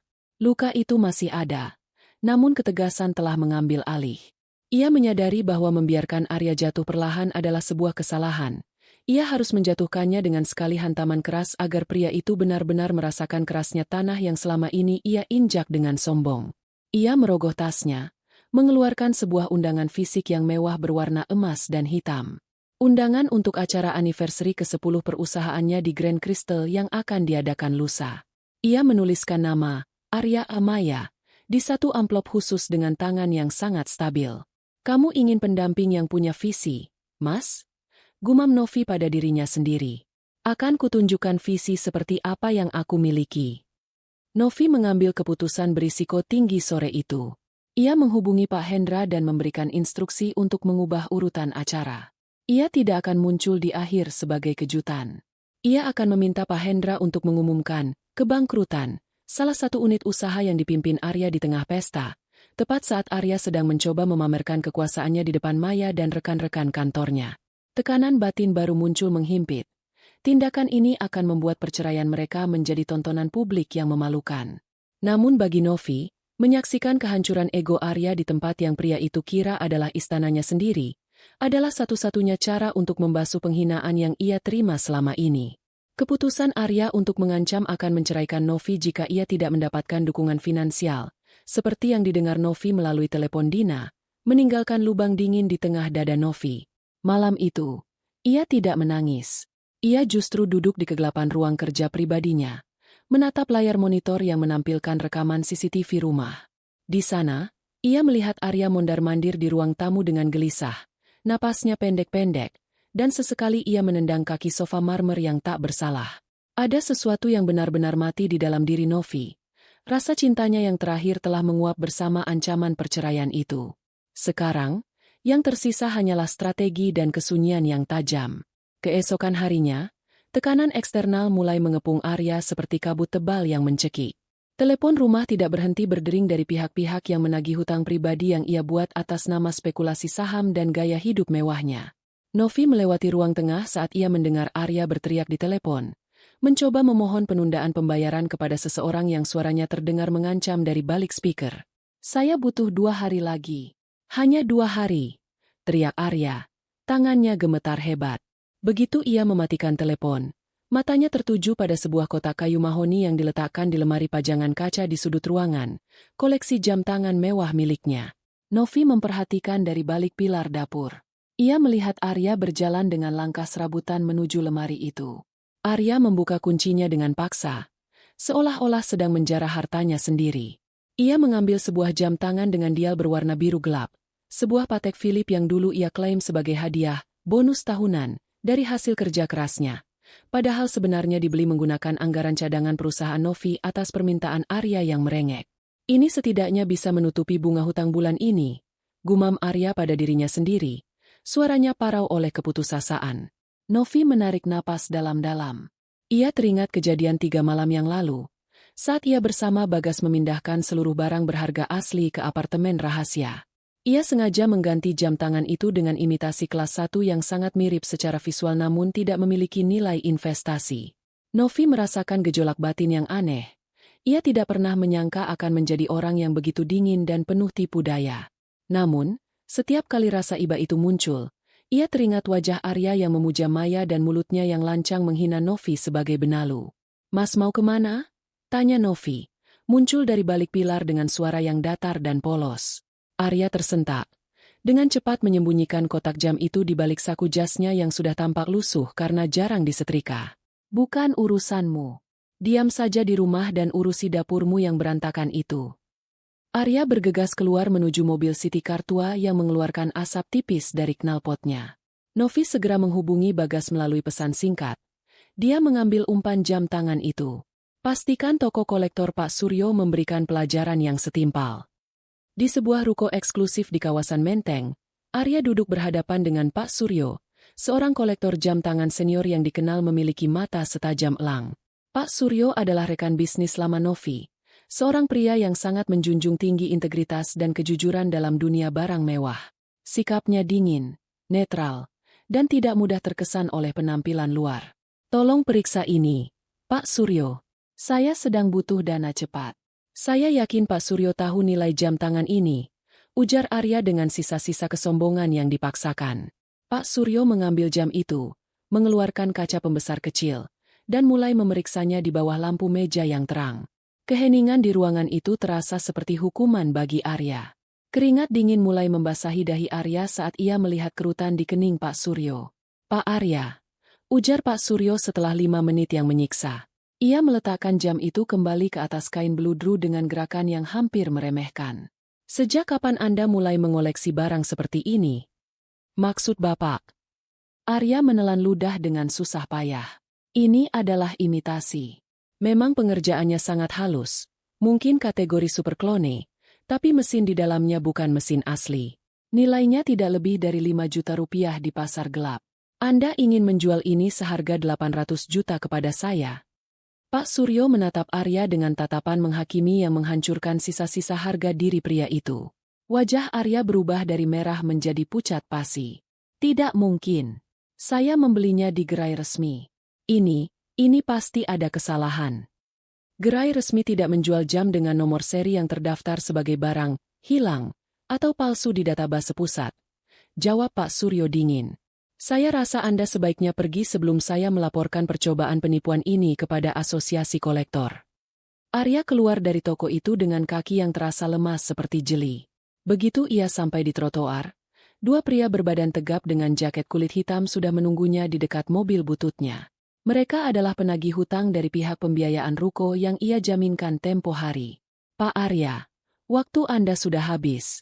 Bos kami ingin jaminan tambahan sore ini, atau kami akan mendatangi kantor pusat Anda besok pagi untuk melakukan penyitaan aset di depan semua staf Anda, ujar salah satu pria itu dengan nada mengancam. Arya masuk ke dalam mobilnya dengan tangan yang bergetar hebat, hingga ia kesulitan memasukkan kunci ke lubang starter. Ia merasa dunia sedang menjepitnya dari segala arah. Ia tidak punya uang, tidak punya aset yang bisa dijual, dan sekarang ia tahu bahwa harta yang ia banggakan di rumah ternyata hanyalah sampah plastik. Di rumah, Novi sedang duduk di ruang makan saat Arya pulang dengan wajah yang hancur. Arya tidak membentak.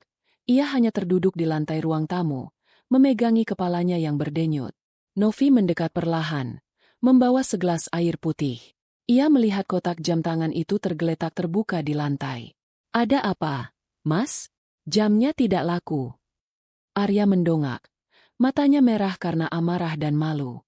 Kamu tahu sesuatu tentang jam ini, kan? Kamu yang menukarnya? Jawab aku, Novi. Novi meletakkan gelas air itu dengan tenang di atas meja. Menukar apa, Mas? Bukankah Mas sendiri yang bilang aku tidak tahu apa-apa soal kemewahan? Aku bahkan tidak tahu cara membuka kunci lemari itu. Jangan berbohong, teriak Arya. Mencoba bangkit namun ia terjatuh kembali karena lemas. Kamu sengaja mau menghancurkanku, ya? Kamu mau membalas dendam karena aku mau menceraikanmu. Novi menatap suaminya, dan untuk pertama kalinya, ia menunjukkan kilat di matanya yang selama ini ia sembunyikan. Aku tidak perlu melakukan apa-apa untuk menghancurkanmu, Mas. Kamu sudah melakukannya sendiri sejak kamu memutuskan untuk hidup di atas kebohongan. Sekarang, tekanan hutang itu nyata, kan? Dan besok malam adalah acara di Grand Crystal. Novi berhenti sejenak, memberikan tekanan emosional yang baru. Aku sudah menyiapkan setelan jas terbaik untukmu besok malam. Mas harus tampil sempurna di depan Maya dan semua rekan kantormu. Karena di sanalah, semua orang akan tahu siapa sebenarnya pria hebat yang mereka kagumi selama ini. Novi berbalik pergi, meninggalkan Arya dalam ketakutan yang mencekam. Tekanan batin Novi meningkat. Ia tahu bahwa dengan membiarkan penagih hutang terus mengejar Arya, ia sedang bermain dengan api yang bisa membakar siapa saja. Namun, ia mengambil keputusan berisiko. Ia memberikan alamat kantor Arya kepada para penagih hutang itu untuk penagihan besok siang, tepat beberapa jam sebelum pesta dimulai. Novi meremas jemarinya. Ia tahu esok akan menjadi hari yang sangat berat. Namun ia sudah tidak bisa berhenti. Ia telah memutuskan untuk melihat seberapa jauh ego Arya sanggup bertahan sebelum akhirnya pecah berkeping-keping di depan publik. Pagi yang menyesakkan menyapa kediaman Novi dengan keheningan yang jauh lebih tajam daripada teriakan amarah. Novi berdiri di depan jendela besar kamar utamanya, memperhatikan bayangan Arya yang tampak kecil dan rapuh di bawah sana, sedang berusaha menghidupkan mesin mobil tua peninggalan ayahnya. Setiap suara batuk dari mesin tua itu seolah-olah adalah tawa sarkasme yang ditujukan untuk kesombongan Arya yang kini compang-camping. Ada denyut nyeri yang menetap di ulu hati Novi, sebuah sisa-sisa rasa iba yang terus ia coba tekan dengan ingatan tentang bagaimana Arya menghinanya di depan Maya dan rekan-rekan kantornya. Novi menghela napas. Jemarinya mengusap permukaan dingin bingkai jendela. "Ini baru permulaan, Mas," bisiknya pada kekosongan ruangan. Ia telah merencanakan segalanya dengan presisi seorang arsitek. Namun melihat kehancuran suaminya secara bertahap tetap memberikan beban emosional yang berat. Ia merasa seperti sedang menonton sebuah monumen besar yang ia bangun dengan cinta. Kini runtuh karena pondasinya yang ternyata hanya berupa kebohongan dan ego. Di bawah, Arya akhirnya berhasil menjalankan mobil itu dengan kepulan asap tipis. Di dalam benaknya, hanya ada satu pikiran. Ia harus mendapatkan bantuan dana besar hari ini. Penagih utang sudah memberikan ancaman terakhir, dan ia tahu karirnya akan tamat jika ia tidak bisa menunjukkan bahwa ia masih memiliki koneksi dengan orang-orang kuat. Arya memutuskan untuk melakukan langkah nekat yang menurutnya adalah sebuah ide brilian, mendatangi kantor pusat pengelola Grand Crystal, gedung pesta reuni tempo hari, untuk memohon pertemuan dengan pemiliknya, berharap ia bisa menggunakan posisinya sebagai direktur untuk menawarkan sebuah kerjasama spekulatif atau sekadar meminta pinjaman darurat. Gedung kantor pusat Grand Crystal Group menjulang tinggi di pusat bisnis Jakarta. Sebuah menara kaca yang memantulkan langit dengan angkuh. Arya memarkir mobil bututnya jauh di sudut area parkir. Merasa sangat malu jika harus turun tepat di depan lobi. Ia merapikan jasnya, menyeka keringat dingin di keningnya, dan melangkah masuk dengan sisa-sisa kepercayaan diri yang ia paksakan. Begitu melewati pintu putar otomatis, Arya disambut oleh kemegahan lobi yang dilapisi marmer putih carara. Harum kayu cendana dan udara yang sejuk menyelimuti indranya. Ia berjalan menuju meja resepsionis, mencoba memasang wajah direktur yang sibuk. "Selamat pagi. Saya Arya, direktur operasional di salah satu mitra bisnis Anda. Saya ingin bertemu dengan pimpinan atau pemilik perusahaan ini untuk urusan mendesak," ujarnya dengan nada yang dibuat sedemikian rupa agar terdengar berwibawa. Resepsionis wanita yang mengenakan seragam rapi itu menatap Arya dengan tatapan profesional namun dingin. "Apakah sudah ada janji sebelumnya, Pak?" "Belum, tapi ini menyangkut kerjasama strategis yang sangat besar. Saya yakin pimpinan Anda tidak ingin melewatkan kesempatan ini." Arya sedikit mencondongkan tubuh, mencoba melakukan intimidasi visual yang biasanya berhasil ia lakukan pada bawahannya. "Mohon maaf, Pak. Pimpinan kami hanya menerima tamu yang sudah terjadwal. Namun, jika Anda ingin meninggalkan proposal, Anda bisa meletakkannya di sana." Resepsionis itu menunjuk ke arah meja kecil di sudut. Arya mendengus, merasa terhina. Ia berbalik dengan amarah yang mulai mendidih. Namun langkahnya terhenti seketika saat matanya menangkap sebuah dinding besar di sisi kanan lobi, Wall of Founders. Di sana, terpajang beberapa foto berukuran besar dalam bingkai emas yang elegan. Awalnya, Arya hanya melirik sekilas, mengira ia akan melihat wajah pria-pria tua beruban yang biasanya menguasai sektor properti. Namun, saat matanya mendarat pada foto pusat di tengah dinding tersebut, dunianya seolah-olah berputar dan berhenti mendadak. Di sana, dalam foto potret yang sangat anggun dan berwibawa, Novi berdiri dengan mengenakan setelan blazer biru tua yang sangat berkelas. Rambutnya disanggul rapi. Matanya menatap tajam ke arah kamera dengan kepercayaan diri yang tidak pernah Arya lihat sebelumnya di rumah. Di bawah foto itu, terukir jelas dengan huruf emas yang timbul. Novi Artentia, founder or chairperson of Grand Crystal Group. Lutut Arya terasa lemas. Ia harus berpegangan pada pilar marmer di dekatnya agar tidak terjatuh. Napasnya memburu. Keringat dingin kini mengalir deras di punggungnya. "Tidak mungkin," gumamnya. Suaranya parau dan bergetar. "Ini pasti salah. Ini tidak mungkin Noviku. Ia mendekati foto itu dengan langkah gontai, seolah-olah sedang mendekati sebuah penampakan. Ia membaca plat nama itu berulang kali, berharap ia salah baca atau ada nama lain yang terselip. Namun, itu memang Novi. Istri yang selama ini ia hina sebagai numpang hidup, istri yang ia anggap tidak mengerti apa-apa soal dunia bisnis, ternyata adalah pemilik dari gedung megah ini, dan mungkin pemilik dari hampir seluruh dunia mewah yang selama ini ia banggakan sebagai miliknya. Ada yang bisa saya bantu, Pak? Sebuah suara berat menginterupsi dari belakang. Arya berbalik dan mendapati Pak Hendra berdiri di sana, mengenakan setelan jas Meneyer yang jauh lebih mahal daripada jas yang dikenakan Arya. Pak Hendra menatap Arya bukan dengan hormat, melainkan dengan tatapan penuh rasa muak yang sudah lama ia simpan. Pak Hendra ini, apa maksudnya foto ini? Suara Arya nyaris tidak keluar. Pak Hendra menatap foto Novi, lalu kembali menatap Arya. Itu adalah Ibu Novi, pemilik tunggal perusahaan ini. Beliau adalah orang yang membangun setiap jengkal gedung yang Anda banggakan di pesta reuni kemarin. Dan jika Anda bertanya-tanya, ya, beliaulah yang selama ini membayar gaji Anda, membayar tagihan kartu kredit Anda, dan memastikan hidup Anda tampak hebat di mata orang lain. Arya merasa seolah-olah sebuah palu goda menghantam kepalanya.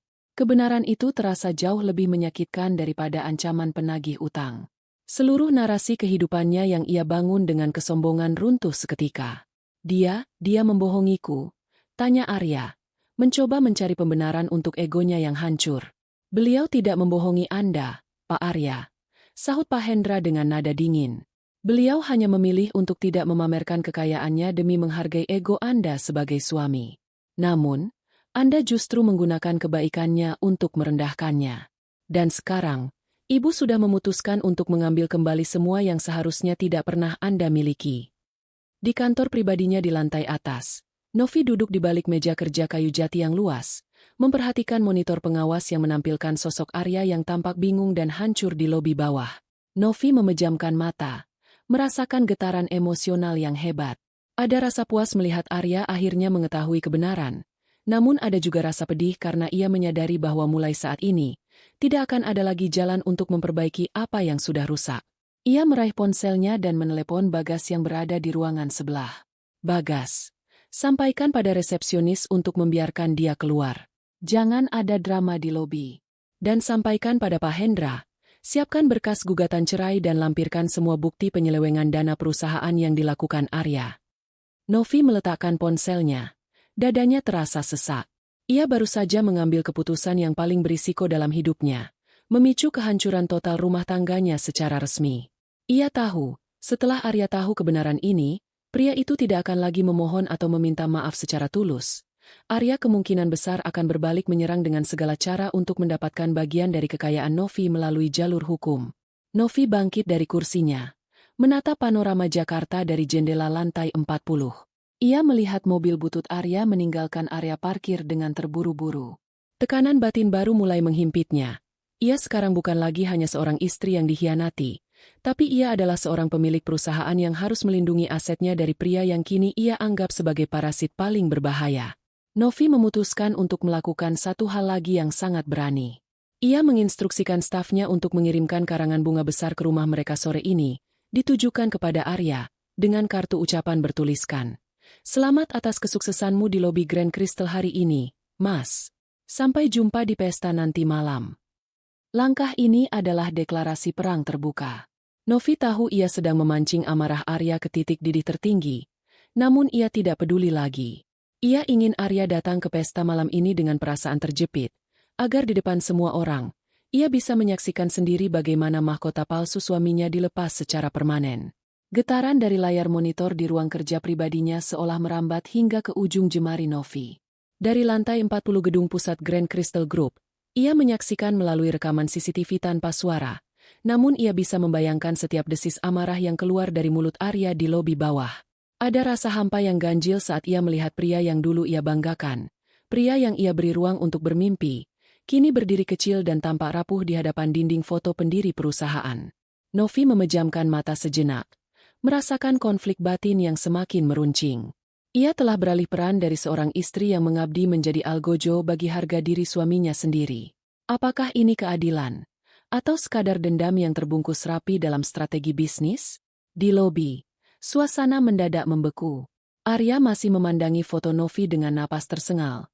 Sementara para staf yang sedang berlalu lalang mulai berhenti dan berbisik. Kehadiran Pak Hendra, dengan sikapnya yang tegak dan tatapan yang menghujam, membuat Arya tak punya ruang untuk melarikan diri dari kenyataan. Masih ingin bicara soal proposal kerjasama, Pak Arya? Suara Pak Hendra memecah keheningan. Kali ini tanpa embel-embel nada sopan yang palsu. Suaranya bergema di lobi marmer yang luas, menarik perhatian lebih banyak mata. Arya berbalik, wajahnya memerah padam. Keringat membasahi leher kemejanya yang kini tampak lusuh. Kalian semua berkomplot untuk mempermalukanku, bukan? Novi memaksamu memasang foto itu untuk menjatuhkanku. Pak Hendra melangkah maju satu tindak, membuat Arya mundur secara refleks. Foto itu sudah ada di sana sejak gedung ini berdiri, bahkan sebelum Anda tahu bagaimana cara memakai dasi dengan benar. Ibu Novi tidak perlu menjatuhkan Anda, Pak Arya. Anda sudah jatuh sejak pertama kali Anda merasa berhak atas apa yang tidak pernah Anda usahakan. Beberapa staf administrasi yang mengenal Arya sebagai suami bos mulai menunjukkan ekspresi mencemooh. Di dunia profesional Grand Crystal, rahasia tentang siapa penguasa sebenarnya adalah pengetahuan umum yang hanya Arya sendiri yang tidak tahu. Jangan berlagak sombong, Hendra. Aku suaminya. Secara hukum, setengah dari apa yang dia miliki adalah milikku. Teriak Arya, sebuah upaya terakhir untuk mengklaim otoritas yang kini terasa hambar. Pak Hendra tersenyum tipis, sebuah senyuman yang lebih menyakitkan daripada tamparan. Secara hukum, Anda hanyalah seorang tamu di gedung ini. Seorang tamu yang selama ini hidup dari belas kasihan dan kebaikan hati istri yang Anda sebut numpang hidup. Anda tidak lebih dari pajangan yang kini sudah kehilangan fungsinya. Silakan keluar, Pak Arya. Sebelum saya meminta tim keamanan menyeret Anda karena mengganggu ketertiban kantor pusat. Penghinaan itu bersifat mutlak. Di depan staf yang dulu sering ia perintah dengan angkuh saat kunjungan singkat, Arya kini diposisikan sebagai parasit. Ia melihat tatapan rendah dari para resepsionis, melihat manajer keuangan yang dulu sering ia ajak bicara soal investasi, kini memalingkan muka dengan muak. Arya tidak punya kata-kata lagi. Ia berbalik dan hampir tersandung kakinya sendiri saat melarikan diri menuju pintu keluar. Novi meletakkan tabletnya di meja kerja. Ia bisa merasakan air mata yang mendesak di sudut matanya. Namun ia menolaknya.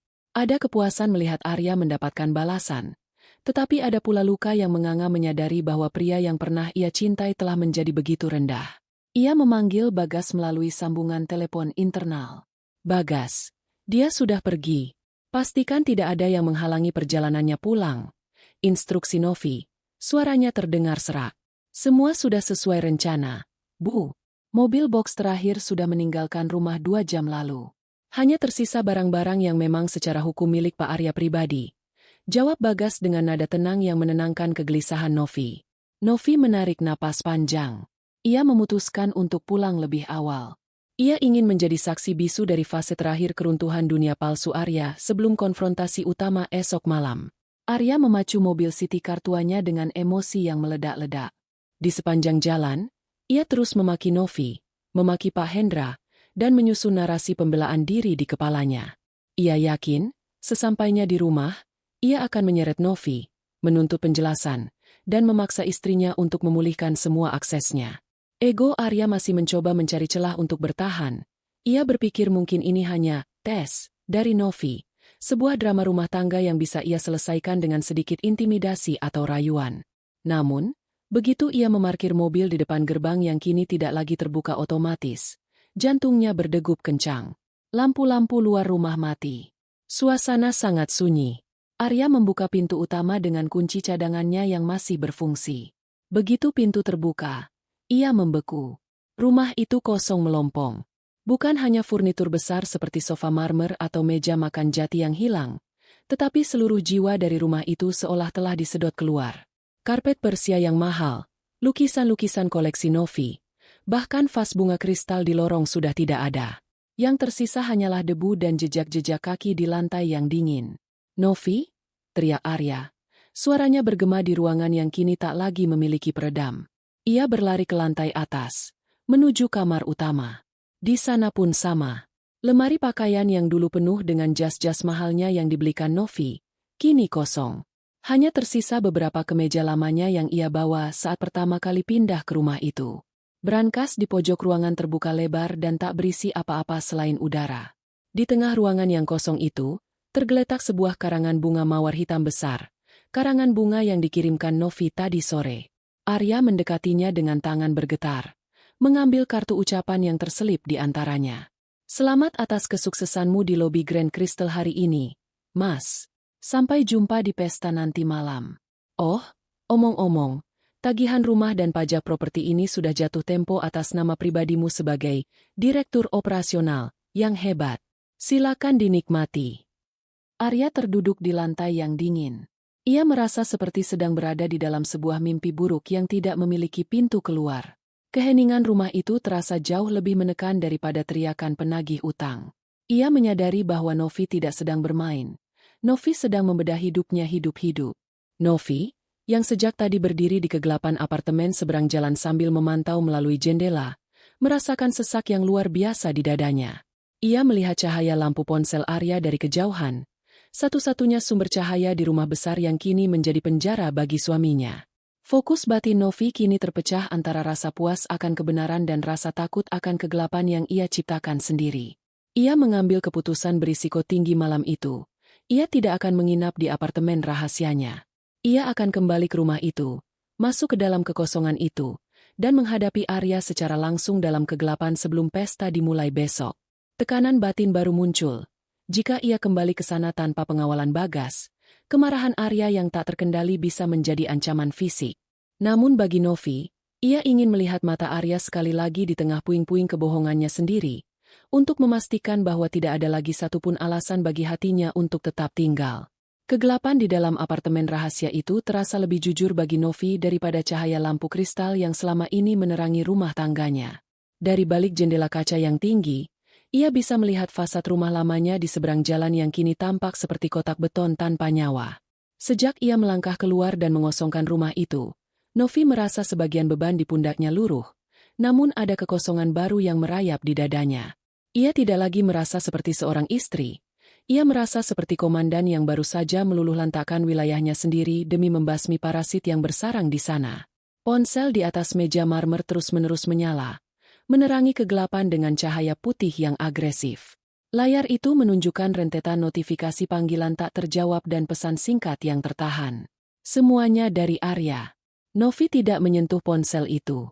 Ia tahu Bagas sudah memasang sistem penyaringan ketat. Panggilan Arya tidak akan pernah tersambung ke jalurnya. Semua dialihkan ke pesan suara otomatis yang dikelola oleh tim hukum Bagas. Namun, melihat frekuensi panggilan itu, yang kini sudah mencapai puluhan kali dalam hitungan jam, memberi gambaran betapa hancurnya pertahanan diri suaminya di seberang sana. Ibu Novi. Suara Bagas terdengar dari pengeras suara perangkat komunikasi di meja. Petugas pengadilan baru saja melaporkan bahwa surat pengosongan rumah dan penyitaan aset sementara sudah diserahkan di lokasi. Pak Arya ada di sana, dan sepertinya Ibu Santi juga baru saja tiba.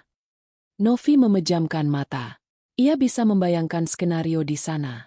Ibu Santi, wanita yang selalu membanggakan kemegahan rumah itu kepada teman-teman arisannya, kini harus berhadapan dengan kenyataan pahit bahwa istana miliknya sebenarnya berdiri di atas tanah orang lain.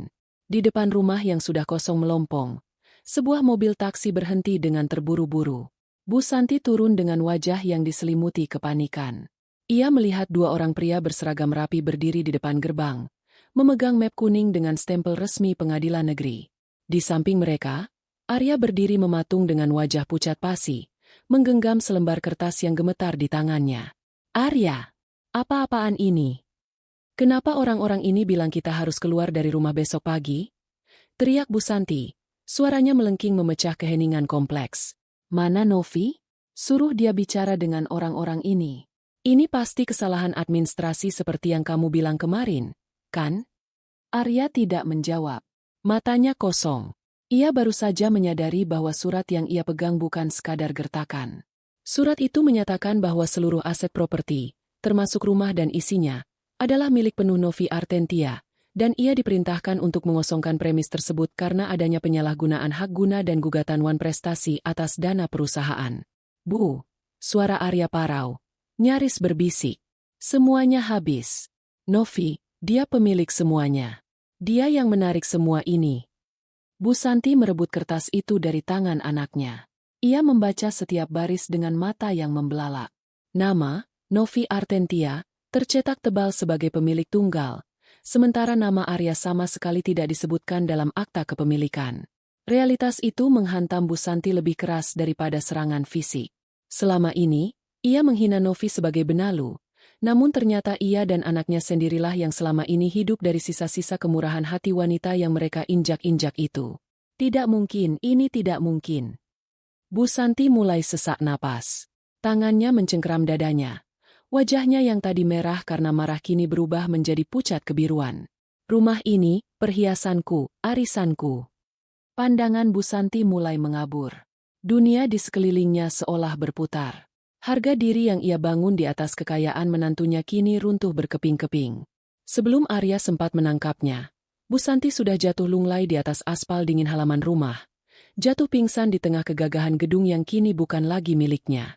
Arya berteriak memanggil ibunya, namun tangannya tetap meraih ponsel di saku celananya. Ia tidak peduli pada ibunya yang tergeletak.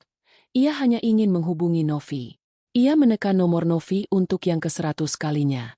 Angkat. Novi. Sialan. Angkat. Terangnya histeris. Setiap kali ia menekan tombol panggil, suara operator yang dingin dan datar selalu menjawab. Nomor yang Anda tuju sedang berada di luar jangkauan atau tidak dapat menerima panggilan.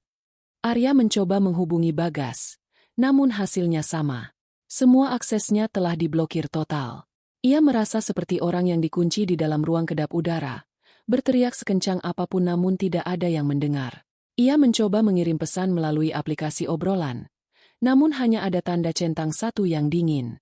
Ia telah dihapus dari kehidupan Novi seolah-olah ia tidak pernah ada. Novi melihat dari kejauhan melalui teropong kecil saat sebuah ambulans datang menjemput Bu Santi. Ia melihat Arya yang tampak bingung, antara harus ikut ke rumah sakit atau tetap menjaga sisa-sisa egonya di depan rumah yang sedang disegel. Akhirnya, Arya naik ke dalam ambulans dengan bahu yang merosot. Tampak seperti pria tua yang kehilangan arah. Novi menurunkan teropongnya. Batinnya bergejolak hebat. Ia merasa puas melihat keadilan ditegakkan. Namun di sisi lain, ia mulai bertanya-tanya apakah ia terlalu kejam? Ia melihat seorang wanita tua jatuh pingsan karena ulahnya. Namun, ingatan itu segera tertimpa oleh bayangan Ibu Santi yang menyebutnya, pembawa sial, dan istri yang tak punya apa-apa. Kebaikan yang diberikan pada orang yang salah hanyalah pupuk untuk kesombongan mereka. Gumam Novi, mencoba menguatkan hatinya yang mulai goyah. Ia berbalik menuju meja riasnya. Di sana, sudah tersedia gaun malam berwarna merah marun yang sangat elegan, rancangan desainer ternama. Besok malam adalah acara puncak di Grand Crystal. Pesta yang seharusnya menjadi ajang pamer bagi Arya, kini akan ia ubah menjadi panggung penghakiman terakhir. Novi mengambil keputusan kecil yang sangat berisiko malam itu. Ia membuka blokir pesan untuk Arya hanya selama 10 detik. Ia mengetik satu kalimat singkat. Besok malam, jam 8. Aku akan menunggumu di lobi Grand Crystal. Datanglah jika kamu masih punya sedikit sisa keberanian untuk mengakui siapa dirimu yang sebenarnya. Setelah menekan tombol kirim, ia segera memblokir nomor itu kembali. Tekanan batin baru muncul menghimpit Novi. Dengan mengirim pesan itu, ia memberikan harapan palsu bagi Arya bahwa mungkin ada ruang untuk negosiasi. Ia tahu Arya akan datang dengan segala macam manipulasi dan air mata palsu untuk mendapatkan kembali hartanya. Novi harus mempersiapkan mentalnya agar tidak luluh oleh sisa-sisa kenangan manis masa lalu saat konfrontasi fisik terjadi besok. Ia berdiri di depan cermin, menatap matanya sendiri. Ia tidak melihat lagi Novi yang lemah dan penurut. Ia melihat seorang wanita yang siap membakar seluruh jembatan masa lalunya demi membangun masa depan yang benar-benar miliknya sendiri. Perang yang sesungguhnya belum berakhir. Pesta besok malam adalah tempat di mana ia akan menyaksikan sendiri bagaimana kesombongan itu benar-benar runtuh bersama dunia mewah yang selama ini mereka banggakan. Pagi yang merayap di langit Jakarta membawa hawa yang jauh lebih menyesakkan daripada polusi yang menyelimutinya. Novi berdiri di depan cermin besar di apartemen rahasianya, merapikan blazer berwarna merah marun yang membungkus tubuhnya dengan sempurna. Blazer itu tajam, tegas, mencerminkan batinnya yang kini telah membeku setelah melihat Arya terpuruk di halaman rumah kosong mereka semalam. Rasa iba sempat mencoba mengetuk dinding hatinya saat melihat ambulans membawa Ibu Santi. Namun setiap kali denyut itu muncul, gemas suara Arya yang menghinanya sebagai istri numpang hidup, di pesta reuni kembali membakar sisa-sisa empati itu. Hari ini adalah hari eksekusi. Bukan eksekusi fisik, melainkan eksekusi terhadap martabat palsu yang selama ini dipelihara Arya dengan uang milik Novi. Novi melangkah keluar, disambut oleh Bagas yang sudah menunggu di depan mobil sedan hitam yang berbeda dari sebelumnya. Bagas menatap bosnya dengan tatapan penuh hormat sekaligus waspada. Pak Arya sudah tiba di kantor saya, Bu. Dia datang 2 jam lebih awal. Kondisinya cukup berantakan. Biarkan dia menunggu. Bagas. Seseorang yang merasa memiliki segalanya perlu belajar bagaimana rasanya tidak memiliki kendali bahkan atas waktu. Jawab Novi dingin. Kantor hukum Bagas terletak di lantai 30 sebuah gedung perkantoran di kawasan Sudirman. Ruangannya didominasi oleh kaca besar, kayu gelap, dan aroma kertas legal yang kaku. Saat pintu kaca terbuka, Novi melihat sosok Arya duduk di salah satu kursi kulit di ruang tunggu. Arya tampak hancur. Jas yang dikenakannya, jas yang sama dengan yang ia pakai kemarin, tampak kusut. Rambutnya yang biasanya klimis kini berantakan, dan lingkaran hitam di bawah matanya menunjukkan ia tidak tidur sedetik pun. Begitu melihat Novi, Arya langsung berdiri. Matanya memancarkan campuran antara amarah, harapan palsu, dan ketakutan yang luar biasa. Novi, akhirnya kamu datang. Arya mencoba melangkah mendekat, namun Bagas dengan sigap berdiri di antara mereka. Silakan masuk ruang rapat, Pak Arya. Ujar Bagas dengan nada profesional yang datar. Di dalam ruang rapat yang kedap suara, Novi duduk di kursi utama, sementara Arya duduk di hadapannya dengan tangan yang terus gemetar di atas meja jati. Di samping Novi, Bagas mulai membuka map tebal yang berisi rincian aset, surat pencabutan kuasa, dan berkas gugatan cerai. Novi, tolong, kita bicarakan ini baik-baik. Kenapa harus sampai seperti ini? Suara Arya parau, jauh dari nada angkuh yang ia tunjukkan di pesta reuni. Ibu masuk rumah sakit semalam. Dia pingsan karena stres melihat orang-orang pengadilan itu. Kamu tega melakukan ini pada keluargamu sendiri. Novi menatap Arya dengan tatapan yang sangat tenang. Sebuah ketenangan yang justru membuat Arya semakin terdesak. Keluargaku, Mas? Seingatku, di pesta itu kamu bilang aku hanyalah benalu yang beruntung bisa menumpang di hidupmu yang hebat. Jadi, aku hanya membantu mewujudkan duniamu yang sesungguhnya. Dunia tanpa benalu, sepertiku. Aku hilaf, Nov. Aku hanya ingin terlihat hebat di depan teman-temanku dan Maya. Arya mulai terisak. Sebuah pemandangan yang dulu mungkin akan membuat Novi luluh, namun kini hanya terasa seperti sandiwara murahan. Tolong, cabut laporan penyitaan itu. Jangan ambil mobilnya. Aku tidak bisa bekerja tanpa fasilitas itu. Harga diriku di kantor akan hancur jika mereka tahu aku tidak punya apa-apa. Harga diri. Novi mengulang kata itu dengan nada rendah namun tajam. Kamu memikirkan harga dirimu di kantor. Tapi kamu tidak pernah memikirkan harga diriku saat kamu memaki dan merendahkanku di depan orang banyak? Kamu menggunakan uangku untuk memikat wanita lain, menjanjikan villa yang kubangun dengan air mataku sendiri, dan sekarang kamu meminta belas kasihanku agar fasilitas itu tidak ditarik. Arya tiba-tiba bergeser dari kursinya. Di depan Bagas dan beberapa staf administrasi yang sempat mengintip dari balik pintu kaca, Arya jatuh berlutut. Ia bersujud di dekat kaki Novi, mencengkeram ujung meja dengan keputusasaan yang nyata. Aku mohon, Novi, ambil apa saja, tapi sisakan 1 mobil dan biarkan aku tinggal di rumah itu sampai masalah audit ini selesai. Aku akan melakukan apapun. Aku akan meminta maaf secara publik. Tolong, jangan buat aku menjadi gelandangan. Novi menarik napas panjang, merasakan sesak yang luar biasa di dadanya. Melihat pria yang dulu ia puja bersujud di kakinya bukan memberinya kebahagiaan, melainkan kesedihan mendalam atas waktu yang ia sia-siakan untuk mencintai orang yang salah. Namun, ia tahu jika ia memberi celah sedikit saja, Arya akan kembali menginjaknya esok hari. Novi berdiri, membuat kursi kayunya berderit nyaring di ruangan yang sunyi itu. Ia menatap kepala Arya yang tertunduk. Bangunlah, Mas. Jangan rendahkan dirimu lebih jauh lagi, ucap Novi. Suaranya kini bergetar oleh emosi yang tertahan. Kamu tahu apa kesalahan terbesarmu? Bukan karena kamu tidak punya uang, tapi karena kamu berpikir bahwa harga diri bisa dibeli dengan fasilitas. Kamu merasa hebat karena mobil mewah, rumah megah, dan jabatan yang kuberikan.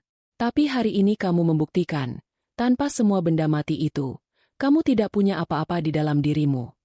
Novi memberi isyarat kepada Bagas untuk memberikan surat pernyataan yang harus ditandatangani Arya. Harga diri itu tidak ada pada kunci mobil atau sertifikat rumah. Arya, harga diri itu ada pada kejujuran dan bagaimana kamu memperlakukan orang yang mendukungmu saat kamu di bawah. Kamu telah menjual harga dirimu sendiri demi tepuk tangan palsu dari orang-orang seperti Maya. Novi berjalan menuju pintu, namun ia berhenti sejenak tanpa menoleh. Bagas akan mengurus sisa teknisnya. Semua fasilitas tetap ditarik. Rumah itu akan dijual untuk menutupi kerugian perusahaan akibat penyelewengan dana yang kamu lakukan. Untuk Ibu Santi, aku sudah melunasi biaya rumah sakitnya untuk 3 hari ke depan sebagai tanda perpisahan terakhirku.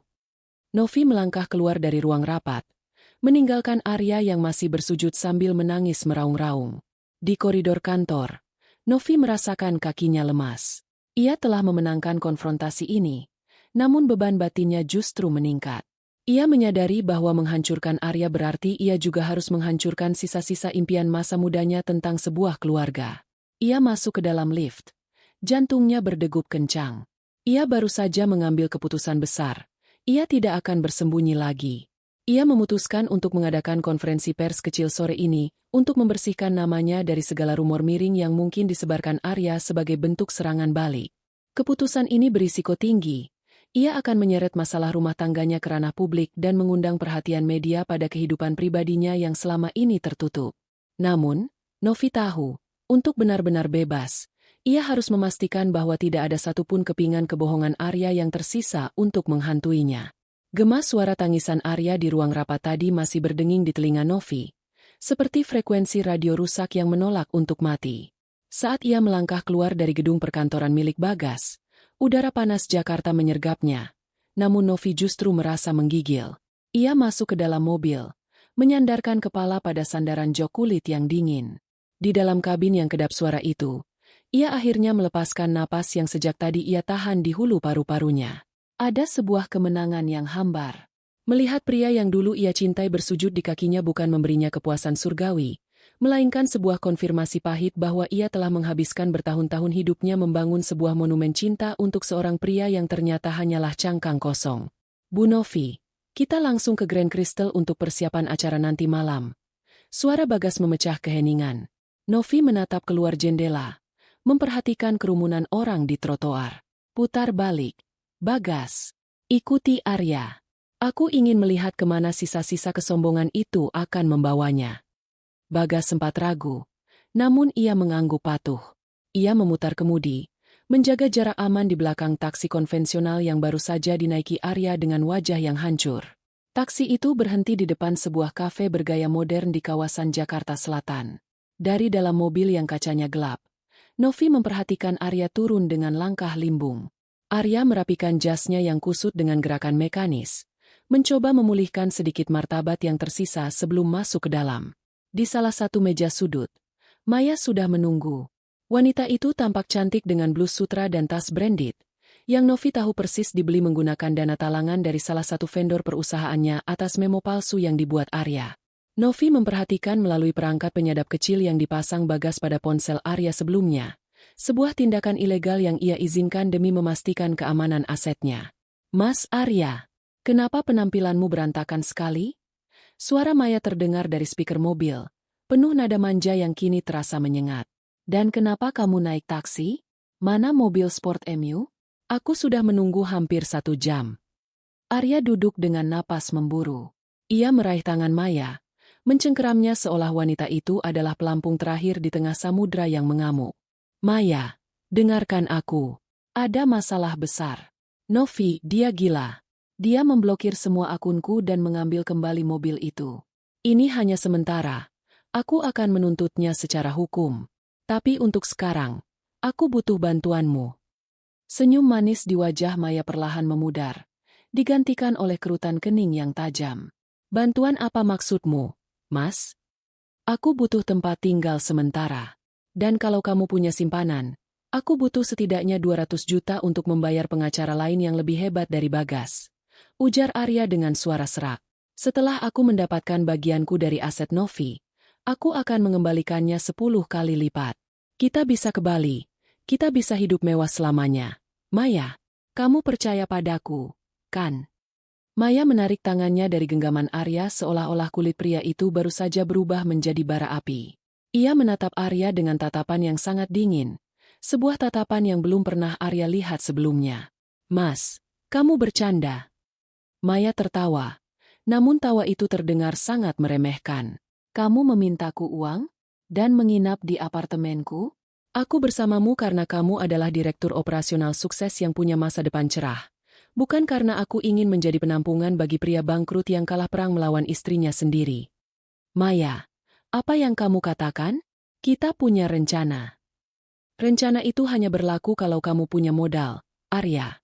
Potong Maya sambil berdiri, menyampirkan tas mewahnya ke bahu. Aku tidak punya waktu untuk drama rumah tangga yang memuakan ini. Jika semua fasilitas itu ternyata milik istrimu, berarti selama ini kamu hanyalah pria yang berakting kaya. Dan aku tidak berkencan dengan aktor gagal. Tanpa menoleh lagi, Maya melangkah keluar dari kafe.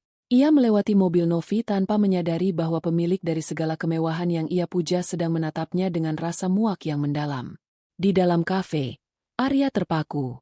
Ia mencoba mengejar, namun pelayan kafe menghentikannya karena tagihan kopi Maya belum dibayar. Dengan tangan bergetar, Arya merogoh dompetnya. Hanya menemukan beberapa lembar uang ratusan ribu, sisa uang tunai yang sempat ia ambil dari laci rumah sebelum dikosongkan. Beberapa menit kemudian, Arya keluar dari kafe itu. Ia tidak lagi memanggil taksi. Ia berjalan tanpa arah di trotoar Sudirman yang sibuk, di tengah hiruk-pikuk orang-orang kantor yang baru saja menyelesaikan jam kerja mereka. Jas mahalnya kini tampak seperti kostum yang salah ukuran. Tiba-tiba, kaki Arya terasa lemas. Ia terduduk di atas trotoar semen yang keras, menyandarkan punggungnya pada tiang lampu jalan. Ia menatap deretan gedung pencakar langit yang menjulang di depannya, termasuk menara Grand Crystal yang puncaknya tertutup awan mendung. Pada detik itu, kesadaran itu menghantamnya seperti palu godam. Segala pujian yang ia terima, rasa hormat dari rekan-rekannya, bahkan kasih sayang dari Maya dan ibunya, semuanya dibangun di atas pondasi yang bukan miliknya.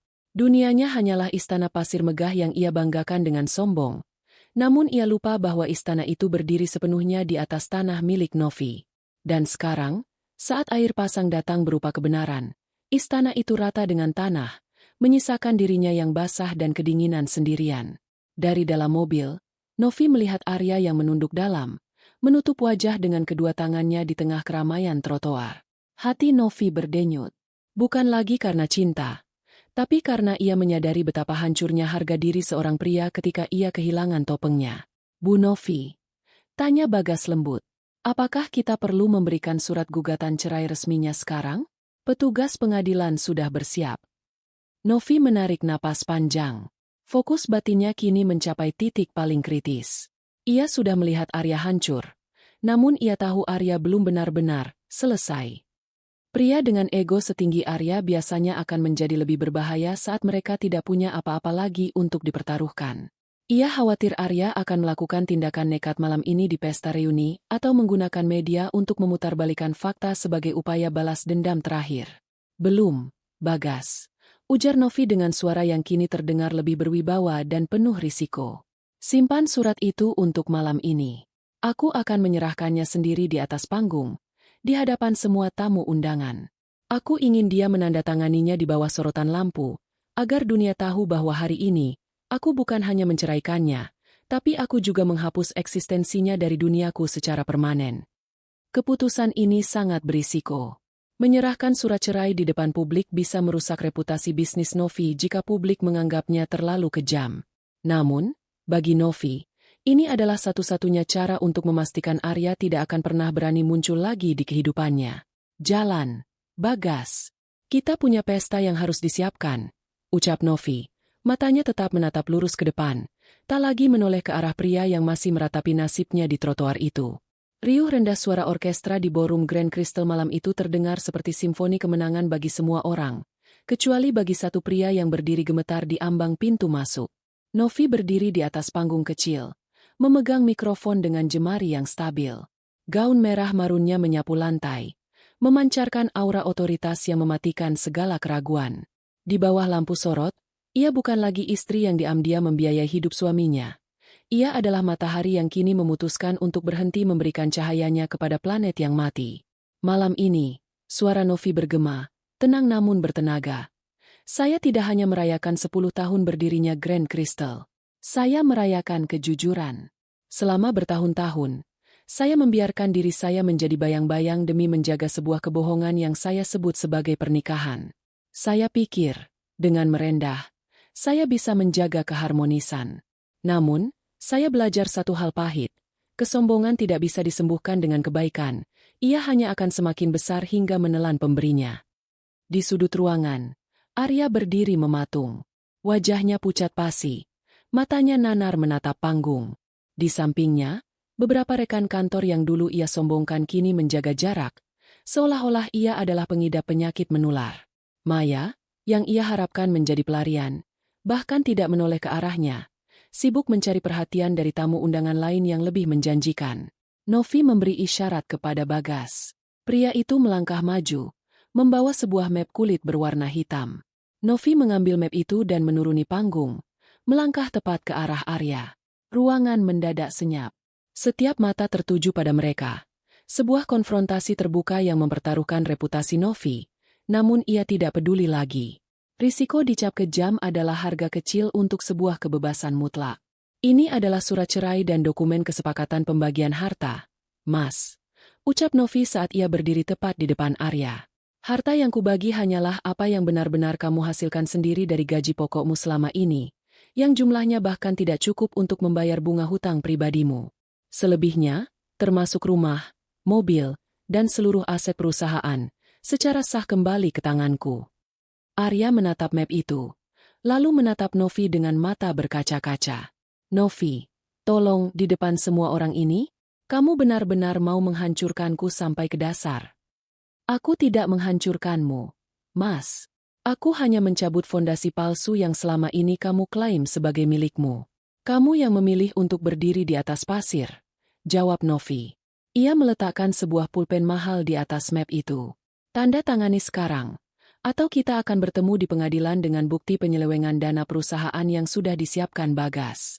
Pilihannya ada padamu, jatuh dengan sedikit sisa harga diri, atau jatuh sebagai narapidana.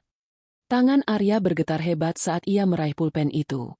Di bawah tatapan menghakimi dari ratusan orang yang dulu ia coba buat terkesan, Arya membubuhkan tanda tangannya. Setiap goresan tinta itu terasa seperti paku yang mengunci peti mati kehidupannya yang megah. Setelah selesai, Novi mengambil kembali map itu, menyerahkannya pada Bagas, dan berbalik tanpa sepatah kata pun. Ia tidak menoleh lagi saat Arya keluar dari ballroom dengan bahu yang lunglai. Seorang pria yang kini benar-benar menjadi orang asing di bangunan miliknya sendiri. 3 bulan kemudian, sinar matahari pagi masuk melalui jendela kantor baru Novi yang lebih luas dan cerah. Ia baru saja menandatangani kontrak ekspansi bisnis ke pasar internasional bersama M.R. Julien, seorang investor yang menghargai ketegasan dan visi bisnis Novi.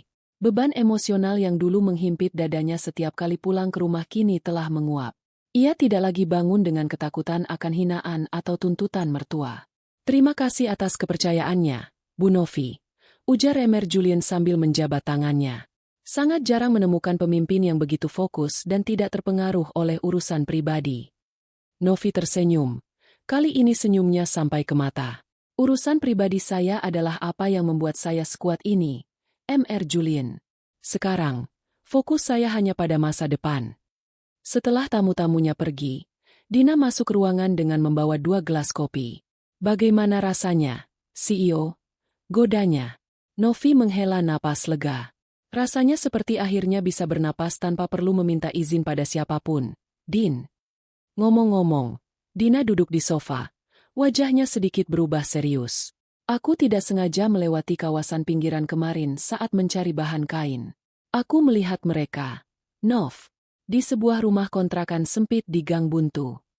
Novi terdiam sejenak. Ia tahu siapa yang dimaksud Dina.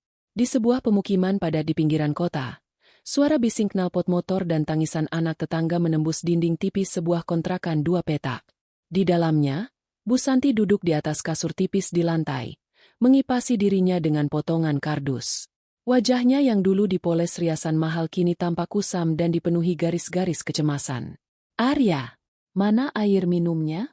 "Ibu haus," teriak Bu Santi. Suaranya kini serak dan kehilangan wibawa. Arya keluar dari dapur kecil yang pengap, membawa segelas air hangat di dalam gelas plastik kusam. Ia mengenakan kaos oblong yang sudah bolong di bagian bahu. Tidak ada lagi jas buatan penjahit ternama. Tidak ada lagi jam tangan mewah. Ia baru saja pulang dari interview kerja sebagai staf administrasi di sebuah toko bangunan, dan hasilnya ditolak karena catatan karirnya yang dianggap bermasalah. "Sabar, Bu. Uang kita tinggal sedikit. Kita harus hemat sampai aku dapat kerja," sahut Arya lemas. "Ini semua salahmu,"